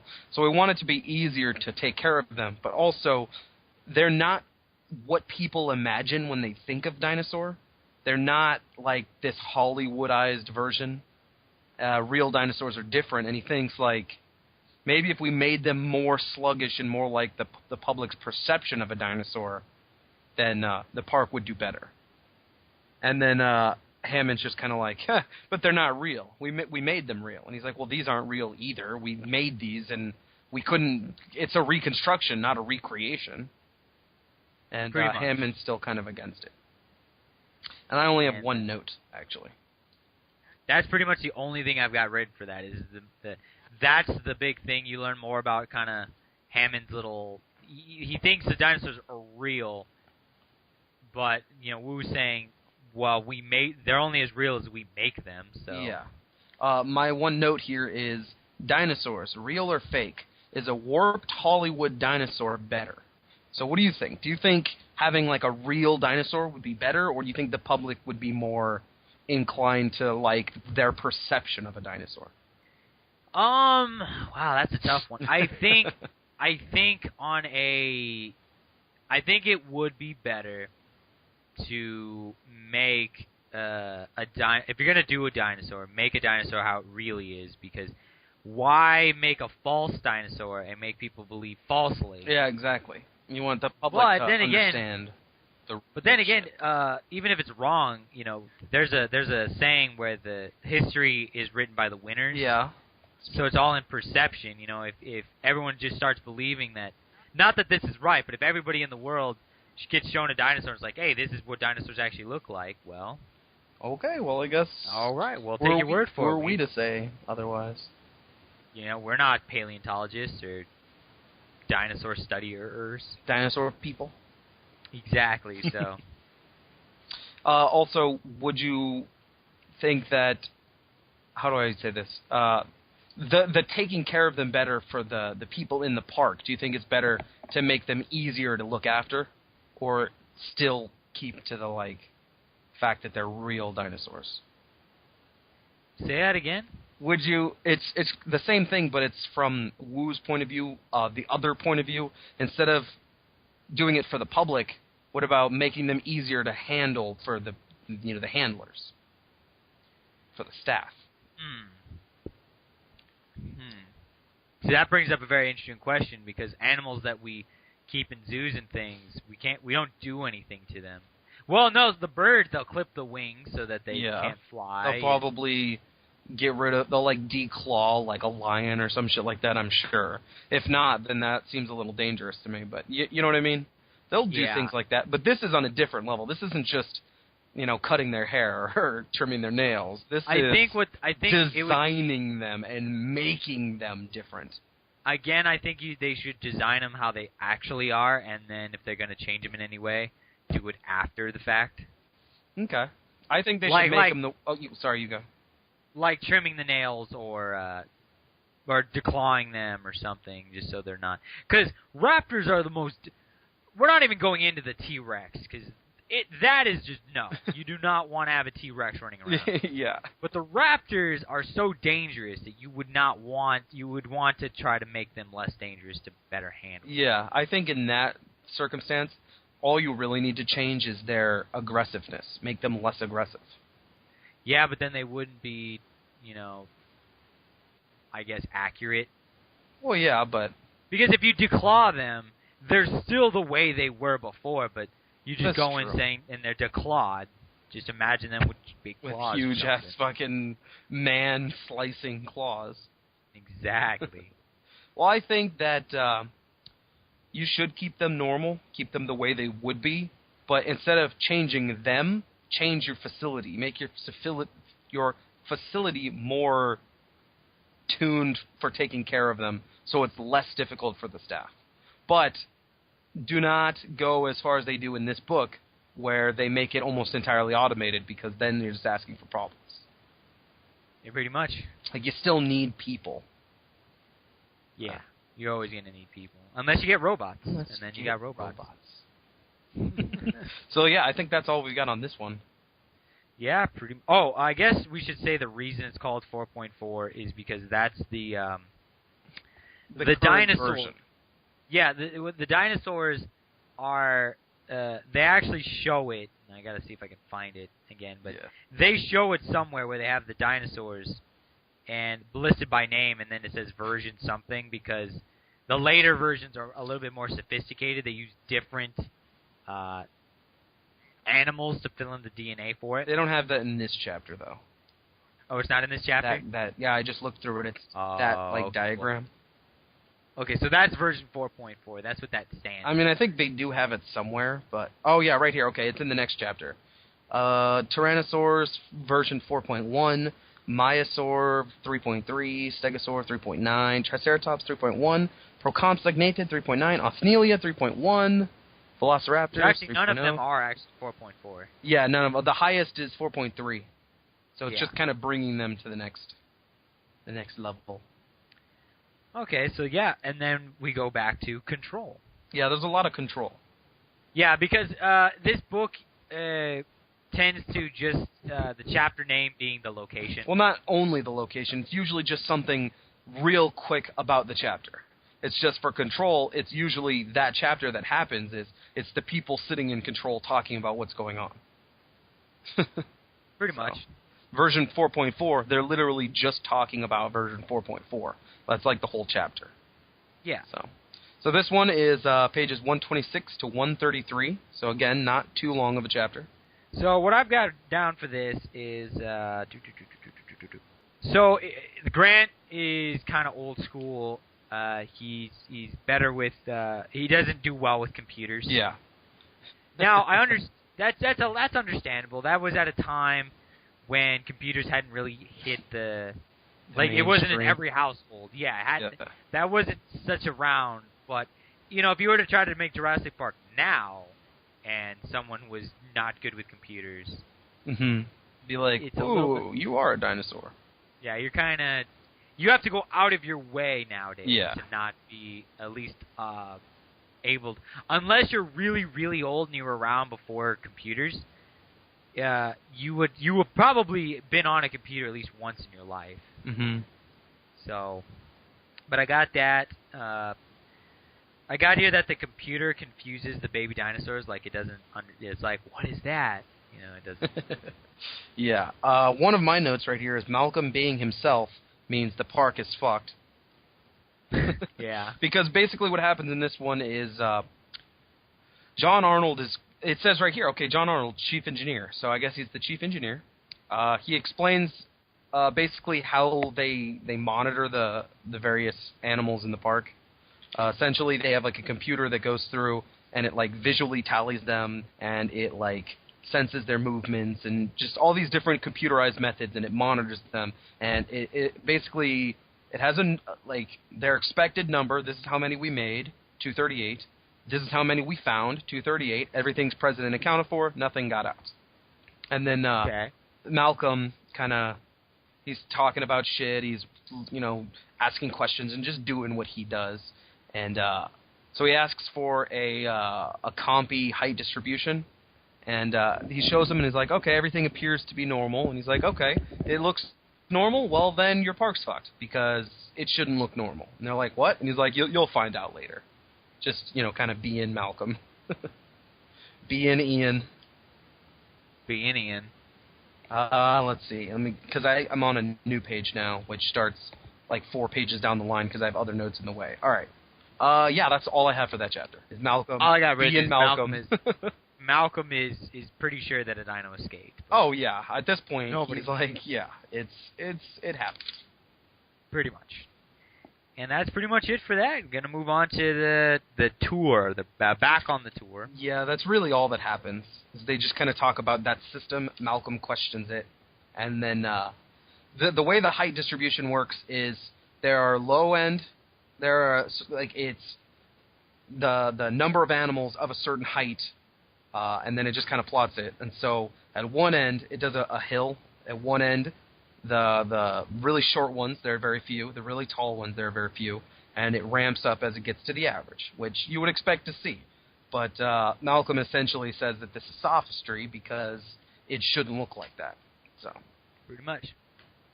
So, yeah, we're good to move on to the tour? Yeah, I think we can move on to the tour. Okay, so in this one, this is actually the very beginning of the tour. This is the tour. 134 to 138, very short. And they go into 2 separate vehicles like they did in the movie. And what do I got written down for that, actually? So that's all I've got written down is they go in the 2 vehicles, and in this chapter they see 2 different kinds of dinosaurs. Yeah. Yeah, I have written, not a whole lot happens. Dino fun.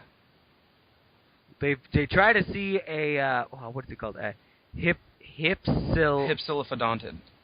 Yes, but they don't actually get to see it. They just go past the habitat. Mm-hmm. And then they... I think they see Osnelias in the trees. Yeah. Which they're like the big ones with the beaks that eat eggs. I don't know if you remember. Kind of. They're like tall. I don't know if you remember from the movie Jurassic Park when there's the big stampede running from the T-Rex. Yeah. I'm pretty sure those are all Osnelias. Oh, okay. But they kind of just they go, and the Land Rovers that they're in kind of gives them a little bit of information about the various things. They go to this habitat, they go around here. Nothing really happens. But you do find out, apparently they're about as smart as cows. That's one of the things I wrote down. So one of the animals, I think it's the Hypsilophodontids. Yeah. They're about as smart as cows. Yup. Which, They say that sucks. They say that in the movie, too. Mm-hmm. Yeah. What? All right. It's an interesting chapter. I mean, yeah. Nothing big has to happen, It's just interesting because you just kind of learn a little bit about the dinosaurs. Yeah, you're still. I mean, the raptor thing is probably the most exciting that's happened up to this point. Oh yeah. And it might be a little while before again something major happens. Well, not major because major stuff is happening all the time. You just don't notice it until This iteration is when things pick up. Because basically, if you've seen Jurassic Park, things happen and shit hits the fan. Well, the third iteration is when the shit hits the fan. By the end of this, actually the last 3 chapters is when things start to really pick up. Yeah. So, and we've only got 2 or 3 to go until then. So pretty much. Yeah. So we're back to Control. Right. Back to Control. I've got written down here. Let's see.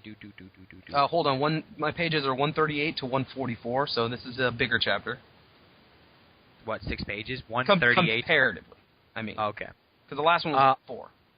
You already said this, but Arnold, the warden, has worked on many parks. Wait, the warden? Wait, no, not chief warden. engineer. That's Muldoon. The chief engineer has worked on a lot of parks. And then you also learn in this chapter that security doors don't work with the auxiliary power. Yeah. As in, if it goes on to auxiliary power, the security doors will not work. They throw that a little bit in there. They talk about various bugs, and that's kind of one of the bugs. They don't really touch on that. And what I mean by don't work, I mean the doors won't lock. Yeah, they'll turn off, and the fences all the doors turn off. are open. And else I've got written down is Lex is a jerk to dinosaurs. I don't know why she must have done something in this one to... I have tons of bugs, so we just went over that. Hammond is a dick and an old fool, because, he's just... right here, okay. Because they're talking about all the bugs, and Hammond just ignores them, saying, "Oh, balls," which he's an old fool. Because these are clear problems, but he's like, those aren't problems, come on. They go past some Dilophosaurs. Yep. And then... and they had just discovered that they were poisonous. I think the Dilophosaurs are the spitting ones. Yeah. And then some Triceratops. Lex, Tim's sister, is annoyed the animals seem so boring and inactive. That's why she's addicted to dinosaurs. She's just like, oh, this is so lame. I have it also written, Lex is annoying, again. Yeah, dude, to reiterate something you said at the very beginning of this, these are freaking dinosaurs. And she's just whining. I don't see why. Well, not even that she's whining, because she's a kid, but you'd think she'd be more amazed at these giant creatures running around. Yeah. And then my last note about this chapter is actually about the Dilophosaurs. They hoot like an owl. They've got leopard spots. They're 10 feet tall, which is ridiculous, and they're poisonous. And the poison is a hematotoxin like a Gila monster or a rattlesnake. Okay. So, that's the Dilophosaurs for you. That's the Jurassic Park version. The actual Dilophosaurs, I'm sure, are different in some way or shape or form. Yeah, probably. So, that's really all that happens in this chapter. They talk about the bugs. Like, yep, there's bugs, and these dinosaurs are poisonous. Oh, cool. Nice chapter. Yeah. So, next chapter. Next chapter called Big Rex. Big Rex. Which you're sitting there thinking, oh, finally is the T-Rex gonna finally show up? Come on, because let's the T-Rex is kind of the star of the movie. Yeah. So I sure when you actually, the T-Rex is kind of the Darth Vader of the movie, while the Velociraptors are kind of the Emperor. The Velociraptors are the real threat. The T-Rex is just big, and so everyone notices that more. You know what I mean? Yeah. But if you watch the movie like I did and then read the book, you're kind of waiting for the T-Rex to show up. Yeah. So what I got written down is they changed this for the movie, but in the book they left a goat for the T-Rex to eat. Yes. In the movie, instead of that, they dropped a cow into a raptor den, and the raptor... Mm-hmm. They also, I think in the movie they also have the goat, because I think it takes you're right, they do have the goat. Because they're waiting for it to eat the goat, and it's just not. Yeah. Never mind, that's true. Yep. I got written down that a raptor killed 3 men. Yeah, we find out about that. Well, no, he killed 2 and gored the 3rd, which I'm sure it's assumed that the 3rd gored man is the one who died at the beginning of the book when he was taken to that doctor lady. Can't remember her name. And then you learn that there's not a lot of weapons on that island, but there are because Muldoon was talking to Hammond, and he's like, "Look, we need some kind of protection." He's like, "No, we don't want to hurt any of the dinosaurs if we can." And he convinced him exactly, but he does convince him to give him 2 rocket launchers. Yes. But they're locked in a like a locker. Special weapons locker that only he has the key for. Exactly. And then the T-Rex eats the goat, and they're like, "Whoa, crap, that's a T-Rex." Well, basically, what happens is they stop to watch, the show, and Muldoon's just kind of like, this park's fucking, I don't know about this place. And so it's kind of like, it talks a little bit about the things that they don't know about the animals, because no one's ever seen these before. And so they learn the Dilophosaurs can spit, and they can blind people. And you find out Muldoon is especially wary of the Velociraptors because these things are fucking ridiculous. And then this is when you find out that they kill two construction workers, and they're natural cage breakers. He says there are certain animals that, if you work in the zoos, you know these animals because they're notorious cage breakers. Well, Velociraptors. And then the final thing that really happens is the T-Rex shows up, and they're like, holy fuck, and it doesn't immediately just, eat the goat. It doesn't act like they do in the movies where they're just kind of vicious and they just go and kill shit. It's very Right. like careful, and it's looking around, making sure there are not other predators, and then it finally gets it, and then just like takes it away into the bushes. Okay. Yeah. For me, I have Big Rex, page 144 to 149. Muldoon's a boss, rockin' that stash. So, there you go. He does have a mustache. Muldoon's explosives. So I assume he's just talking about that. I'm talking about the rockets. The T-Rex. Oh, they say that it smells like decay. When it's coming, they smell the decay, and it's really probably because really gross. in its mouth, any parts of dinosaurs that are left in its mouth. Yeah, and then it eats, and then drive in the point that dinos are birds. It's one of the things in this chapter. They keep saying stuff about how the dinosaurs are bird-like. So pretty much. But it's a cool chapter. You get to see the T-Rex. Yeah. But then we go back to Control again. Yep. But not for the last time. Nope, not even close. The Control is one of the most popular. Yeah, they just keep going back to it. It's because for the majority of the the book, Arnold's just kind of sitting there watching what's happening because they got monitors all over the park and shit. So it's kind of just him sort of there. Yeah. So it keeps coming back. And well, I got the notes that I have for this is that the 2 cars that they're using to go on the tour run on gas instead of on the tracks and running on electricity that they did in the movies. Yeah. And then Tim sees something in the bushes and he's like, "Is that a raptor?"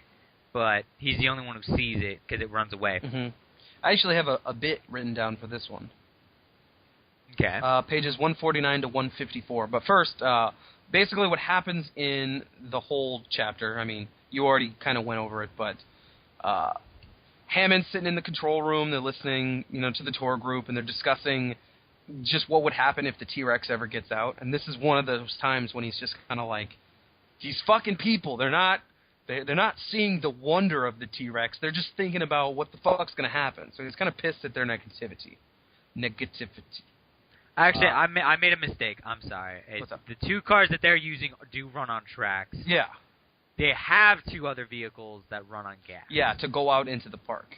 Yeah, okay. But Muldoon goes down and he gets a rocket launcher out and puts it in the Jeep just because he's feeling uneasy. One of the 2 gas-powered cars that are down in the garage. And then, you already said it, but Tim sees a raptor running through a field. Because of a developing storm and insufficient protection from the dock, Hammond has to send one of the ships home because he didn't want to spring for a better port. So if the boat is still there when the storm happens, it's going to fuck the boat up. So they're like, yeah, we got to go. We didn't finish unloading everything, but we got to go. And he's like, fine, fuck this shit. He's just kind of being, a spoiled brat. That's actually one of my notes here is Hammond is a spoiled brat. No, I'm not gonna lie though.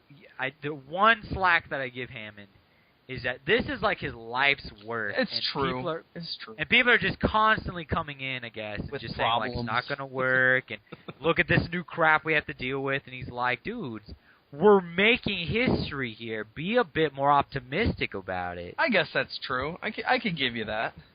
But that goes completely out the window with towards the end of the book because. He's a dick through and through, but I get it why he's kind of a dick. Yeah. Because people are constantly giving him a hard time. Mm-hmm. But his arc does come to an end at some point. Yep. The things I've written, Hammond getting pissed, Woo a little cocky. So that's when they're talking about the thing. Hammond's just kind of, being Hammond. But I think if I recall, Woo is just kind of saying, there's no way it could get out, but okay, whatever. He's just kind of being cocky. Muldoon's a little scared, so he prepares. That's the part with the rocket. Apatosaurs weigh approximately 30 tons. So each individual apatosaur is approximately the weight of a herd of elephants. So that's pretty fucking crazy. Tim knows his shit. There's a part where Tim is just kind of talking about stuff, and he knows what he's talking about. He sees a young raptor. Malcolm knows, Regis being blah, Lex whining. So Lex continues whining. Regis is just kind of being the way he's been so far. Malcolm is being, Malcolm just knows. If I remember correctly, he's saying things, but you get this feeling that he knows what's going on. He knows. And just Tim sees the raptor. That's the main thing that happens in this chapter, which drives what's going to happen in the next few chapters. Okay. Or help drive. It's not going to completely single-handedly do it, but yeah. So that's basically what happens in this chapter. Okay, and then yeah, that's it. Yeah, that's it. Okay. So Stegosaur, pages 154 to 160. This is actually a big scene in the movie too, because this is like Mhm. the first close-up you get of a dinosaur. But what I got written down is But the group in checks that out. one, is it Stegosaurs or is it Triceratops that's sick? I don't remember. It's a sick dinosaur? It might be Yeah, a I'm Stegosaur. trying to think. I haven't seen the movie in forever, so I couldn't tell you. I saw the movie after I literally the day I finished the book, I watched the movie. So that's how long it's been. Oh, wow. A month. But well, I know that it's been probably longer for A you. lot longer. But okay, so they find a Stegosaurus. Mm-hmm. They think that the Stego uses gizzard stones. That's what they're called. Oh, well, they haven't done And- that yet. Yeah, no, in this chapter. Well, I know, but let's just talk about what happens in the chapter before you address your notes. Okay. So basically, they stop to see Dr. Harding, who's the vet on the island. And, there's a sick Stegosaurus, and they don't know why he's sick. They just know that every, 6 months, or six weeks, the Stegosaurus just gets sick for some reason. And so this is that part where Sadler's kind of, figuring out what's going on, and she's asking these questions, and she, checks its tongue and whatnot. And she's like, okay, well, they have all the symptoms of this plant over here, but they keep telling her, well, they're not eating them. We monitor them. They don't eat this plant. So she's like, what the fuck? And then they figure out about the gizzard stones and all that, and then, so... Okay, well, they also find the raptor shells. Yeah, that's the last thing that happens. Yeah, and Grant's like, wait, what? Because each of the types of dinosaurs are in their own preserve. Mm-hmm. So to see raptor shells outside of it kind of makes him question, wait, how did this get here? Well, also, they're raptor shells. They're not supposed to be able to reproduce. Right, and the only eggshells should be in the control. Yeah, and the whole time they're just kind of sitting there like, no, there's no way. It's absolutely not. There's a mistake. And Grant's just kind of like, whatever, I know what I'm talking about. This is a fucking raptor egg. I don't know how it got here, but this is what it is. Pretty much. So, Stego's sick, unknown. Not their diet. Sattler going doc mode. Lex being annoying again, because I have it written down in every single chapter. The gizzard stones. Malcolm keeps talking about the chaos theory. I think when he's talking to Grant, but this is the chapter when he says life finds a way, and it's not like life is going to die off. No, it won't. Life finds a way. It's the animals are going to get out because life finds a way. Yeah. So that's pretty cool. Hammond is a douche, and they find the eggshell. Yeah. That's all I got written down. You got anything to add to that? Nah, literally two of the things I said before we went more into what happened. Were your notes? Two of the three things I had. Damn. It's been too long for you. For the 4th and 5th iteration, we got to do them faster. I got to do them faster. It's not my fault. He read the book super fast. I'm reading it slowly because I just keep doing other stuff. We got other projects to work on. Exactly. I wish you could contribute more. Well, yeah. I am trying to sit here and remember, but it's been a month since I finished it, let alone when I read this chapter. Yeah. So I gotta kind of read my notes and be like, oh yeah, that stuff happened. Mm-hmm. Yeah. All right, so we move on to Control again, pages 160 to 166, and this one is the best chapter, I think. This one's a big in terms of stuff hitting the fan. This is where it's really this is the chapter. Yeah, it sinks in so stuff is really. You kind of get an idea of how bad it's gotten. Yeah, I guess. And this is why it's the best chapter in the iteration, because it's entertaining and it goes so fast. Sadly, it's a short chapter, but it's boom. It's the big boom moment. So it's basically, So- well, you go. Just to make a long story short, Malcolm goes and says he talks to Dr. Wu Hmm. about, I think it's Dr. Wu. Yeah. Pretty No, sure it's it's Dr. Arnold. It's Arnold. Okay, he talks to Arnold and talking about the system, and he says, the big flaw with your system is you only have it set up to keep track of animals that you know of. Well, before they do that, he's telling him to, like, why don't you search for the number of animals, okay? Why don't you search for 239? Why don't you try 300? And, like, more animals keep showing up. And then he explains, So continue, sorry. Oh, I thought he did the thing first where he's like, hey, that's your problem. Why don't you try putting in, this is the problem with your system. Why don't you try putting in this number and then see what happens? Well, it says right here, right. absolutely absurd, Hammond said in the control room, listening to the report of the radio. It must be a bird egg. That's all it can be. Then the radio crackles.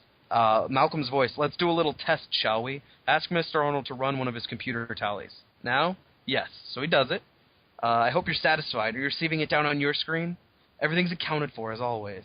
Can you have a search for a different number? Try 239. He's like, okay. And then they find 239. Then Hammond's like, what the hell is that? We picked up another copy. From where? I don't know. And this is where they start, like, panicking. He's like, why don't you try a new total, 300? And then it's like, this number, there's a line where it says, total animals, 239. I don't understand what he's driving at. They're talking. 244. 244? What's going on? And they're, like, kind of freaking out. 262, 270, 283. They're just like, holy fuck, what's going on? And they're just panicking. It's a very exciting chapter because of that. I actually read it this morning. That's when I finished it. So that's why I'm so excited right now because it was fresh in my mind, and it's just great. Super fresh. Super fresh. But to give kind of a better idea of how bad it's gotten, let me hold on a second. Okay, so there are now 292 dinosaurs in total, and they only were keeping track of 8 raptors, when in reality there were 37 raptors. Yeah. So there's about 29 more raptors unaccounted just for, around. which is scary. Which, when you think about it, because the raptors are going to show up later. Yes. How did the cameras not pick up on any of these raptors? Because if you remember where their nest is, yeah, the cameras aren't there. It says 92% of the island is videotaped, or it has cameras. But you're going to sit there and tell me that not one of those raptors... no, that's right. They even say it. Duh, they even say it. Well, we didn't pick up any of these raptors. Yeah, that's because they're nocturnal. Does anybody watch the cameras at night? They're like, shit. No, but here's my big problem with that. You're going to tell me that of all these raptors that are running loose, none of them attacked one of the dinosaurs that they had accounted for? Well, it's because they're juveniles. It said the way that they were feeding is they were eating the eggs of other dinosaurs and the babies of other dinosaurs. But there are adults, clearly. Yeah. We've seen them. But, I don't know. They ate the babies. And the eggs. That's what they say in the book. They eat the babies and the eggs. Okay, well, I guess that accounts for it, but that's just ridiculous to me that there's that many. And it's not even just raptors. There are other dinosaurs that are running around. A bunch of compies. There are one more hypsilophodontid and one more myosaur. Yeah, I'm going to see if I can. And ophnelias. There's a bunch of ophnelias also. And then the last thing that happens in this chapter is he's like, this is how I knew that there was a problem that they got out. You said that your compy height distribution, it was that hill, which would work in a normal system, but you said you introduced them in 3 batches, so it should have 3 separate hills, not one hill. And that's how he's like, this is how it should look. That's how we know that you're wrong. He's like, yeah, bitch, I'm Malcolm. I knew this shit from the start. You guys are being stupid. And then Muldoon's just like, oh, fuck, there's raptors in the park. They're free. Okay. And then, so another problem I've got with this is that so they expected 238 dinosaurs, but they actually have is 292. Yeah. So that's what are we looking at? Almost 60 more dinosaurs. Mm-hmm. There's like, okay, so the raptors, I get. They're nocturnal. They didn't watch the cameras at night. Yeah. They eat the eggs of other dinosaurs. Fine. But all these other dinosaurs that are just roaming around, unless they're all nocturnal, you're going to tell me that the cameras are just one of the people was like, hey, there's a couple of these running around now. Well, they're not all outside of their pens. They're not all loose, and they didn't expect there to be more, so they didn't look for more than the number. So, like with the Myosaurs, there was only one more. They weren't accounting for that. But it's not like it got loose. The raptors were loose, and the compies were loose. Which they don't explain how I guess they do say that the raptors are just generally good at breaking out. Yeah, they're natural cage breakers.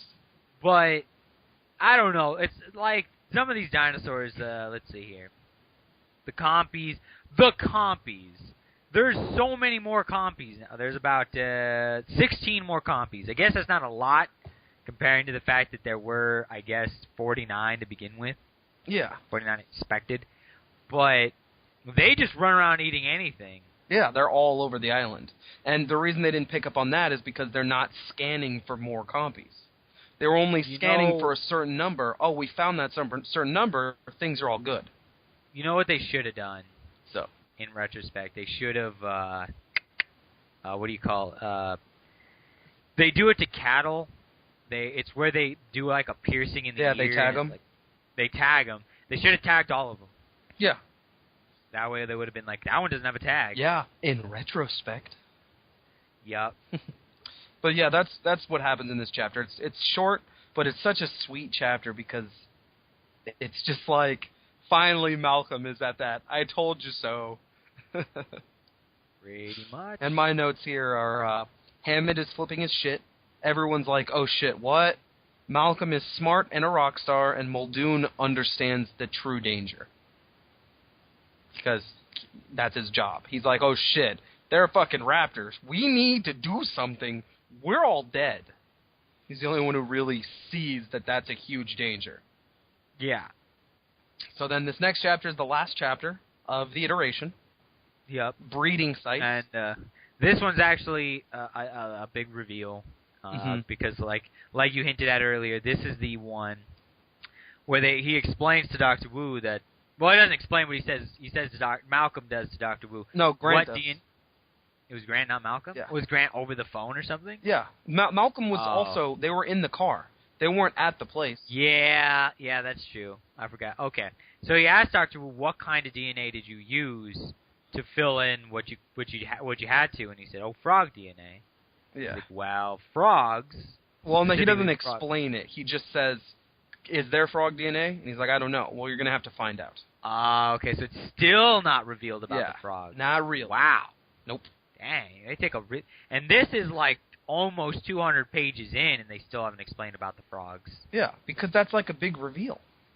Is it really? Well, actually, yeah. Fourth iteration is at page 200, so the first 200 pages, you still don't know about the frogs. For me, it's like 170-something. Wow, you must have... Either your print is smaller or your pages are bigger. No, I have a small book. Okay, because Breeding Sites is on page 186 for me. Yeah, for me, the main road, which is the first of iteration 4, is 181. Oh, okay, yeah. Breeding Sites is 167 to 177. So, they start talking about the DNA. Yeah, but he says, go look into the frog thing, and Wu's like, why? What difference will that make? But he still goes and does it. Yeah. And then they're getting hungry, and so they decide, the kids, and they decide to go, they want to leave to go get food. Mm-hmm. So Tim, Lex, and Regis go in one car, and Malcolm and Grant go in the other. And then Sadler stays. Yeah, because she wants to try to figure out what's going on with this Stego. Yeah. Oh, and Gennaro stays with her because they Malcolm and Grant are talking. They're like, "Is there any reason for him to do that? Why is he staying?" Oh, well, she just might have, gotten. He's like, "Yeah, it's the shorts. Wouldn't have happened. It's not the first time that happened." Yeah. Because she's supposed to be really hot. Apparently. Yeah. Which, give credit to the actress who played her. She's not bad looking. Exactly. And then Malcolm's a little worried because, Chaos Theory predicts that there's something big going to happen on the island soon. Mm-hmm. Oh, and he's also explaining about fractals. Which, you want to try to explain what fractals is? As far as I understand it, fractals are basically, if you look at a mountain, it looks like this. If you look at one of those mountain's peaks, it also looks like this.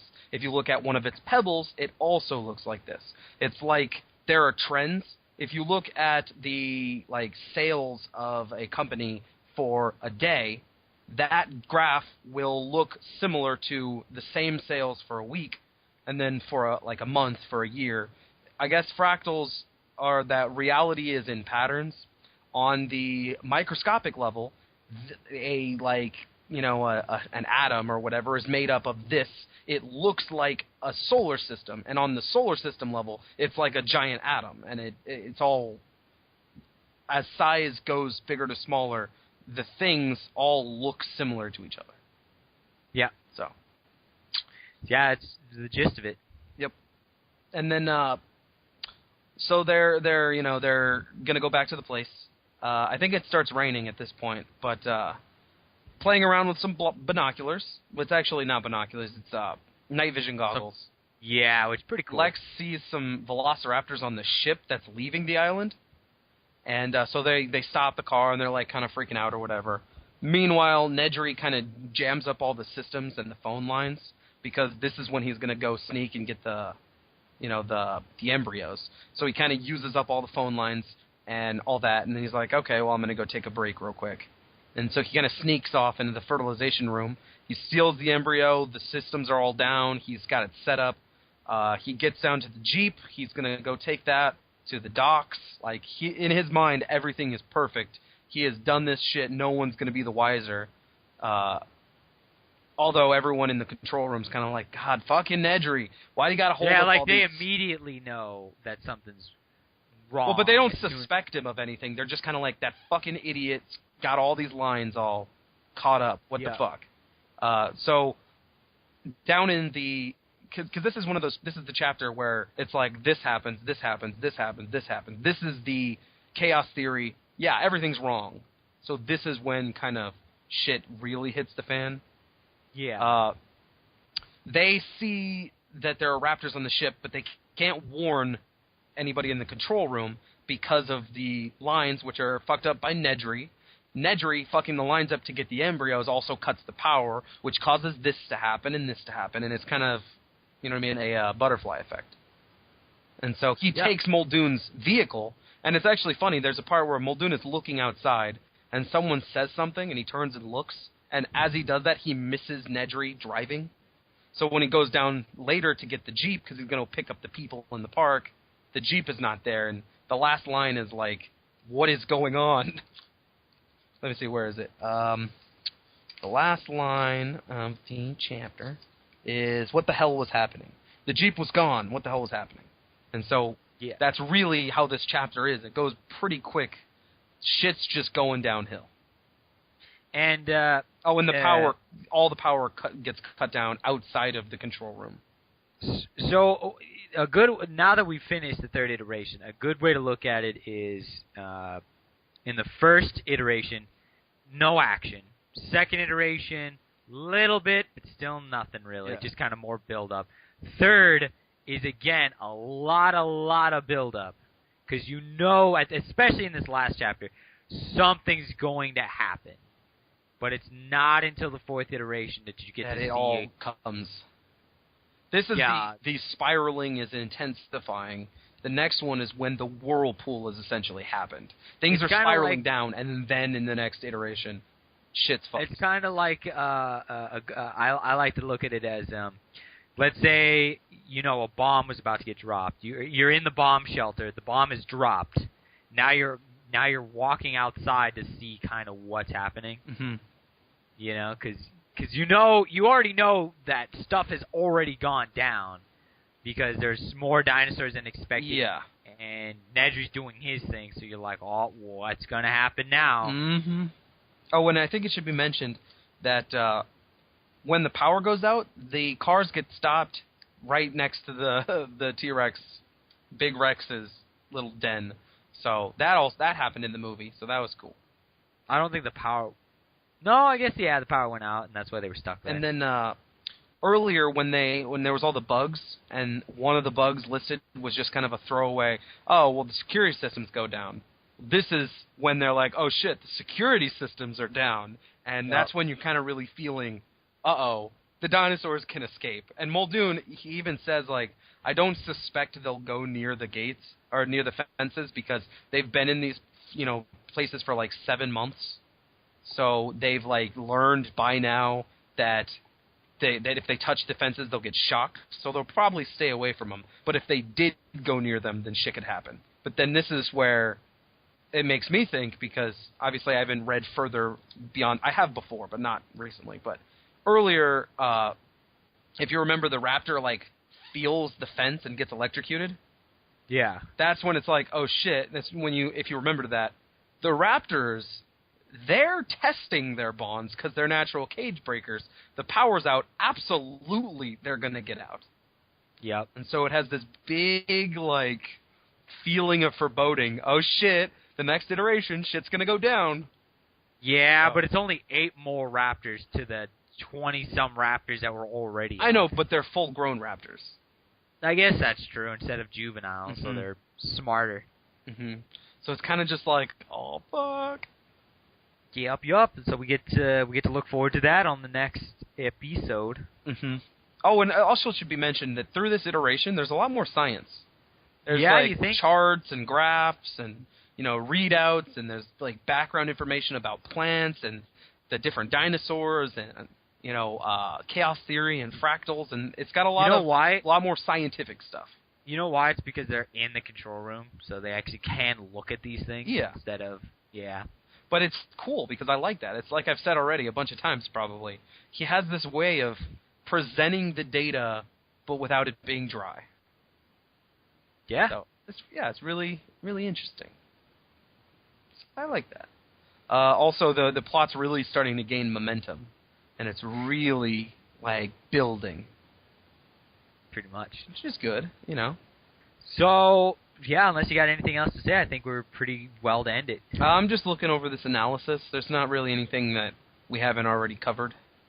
Because I have a Spark Notes of Jurassic Park also open as, like, a quick summary of each chapter to go along with my own notes. And it has a summary or like an analysis of the entire iteration, and there's not really a whole lot on here that we haven't already talked about. I'm just skimming it real quick. Do you have anything else you want to say before we end it?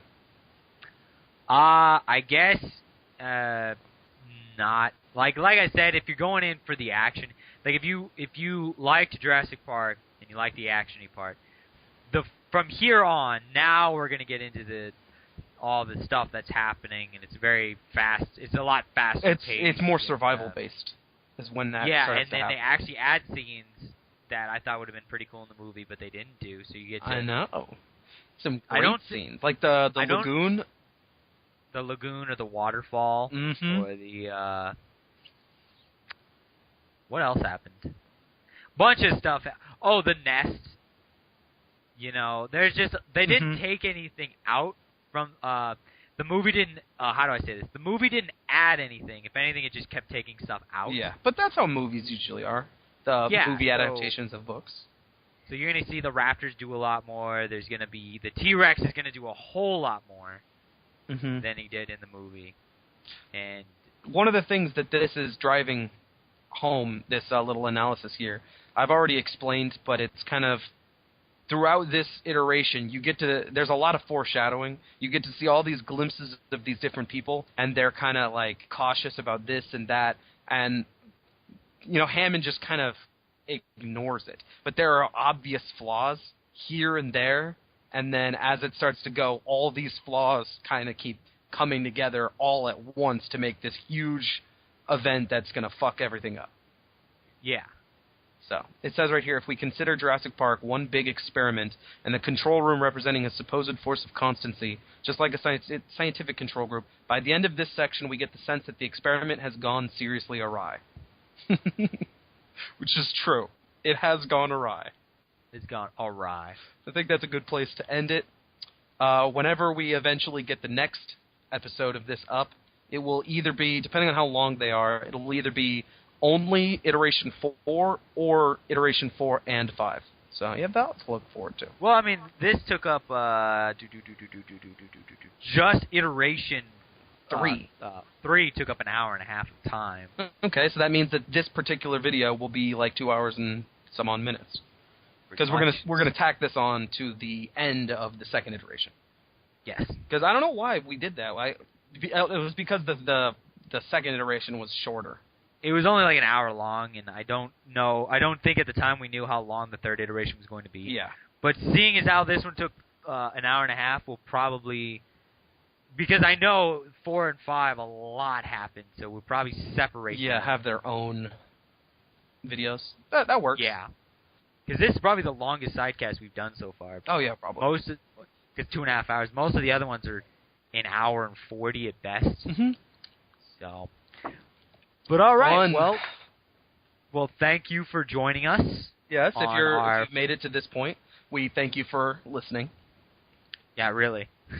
Listening to us lather on us faggots over here. It was a long endeavor to get just up to this point. I know, it's because it's taken me so long to read the book. No, I mean the show. It's taken us a while to get through the third iteration. Oh, yeah. Yeah. But we were your hosts. I was Chris. And I'm Justin. Yes, Justin. And not only us, but our month younger selves. Yeah. They also say bye from the past. Ooh. But we will see you next time. Yes. Oh, like, comment, subscribe. Of course. And comment. Comment. Above everything else. Well, granted, we'd like subscribers, but a comment. All right. Well, bye, guys. Peace.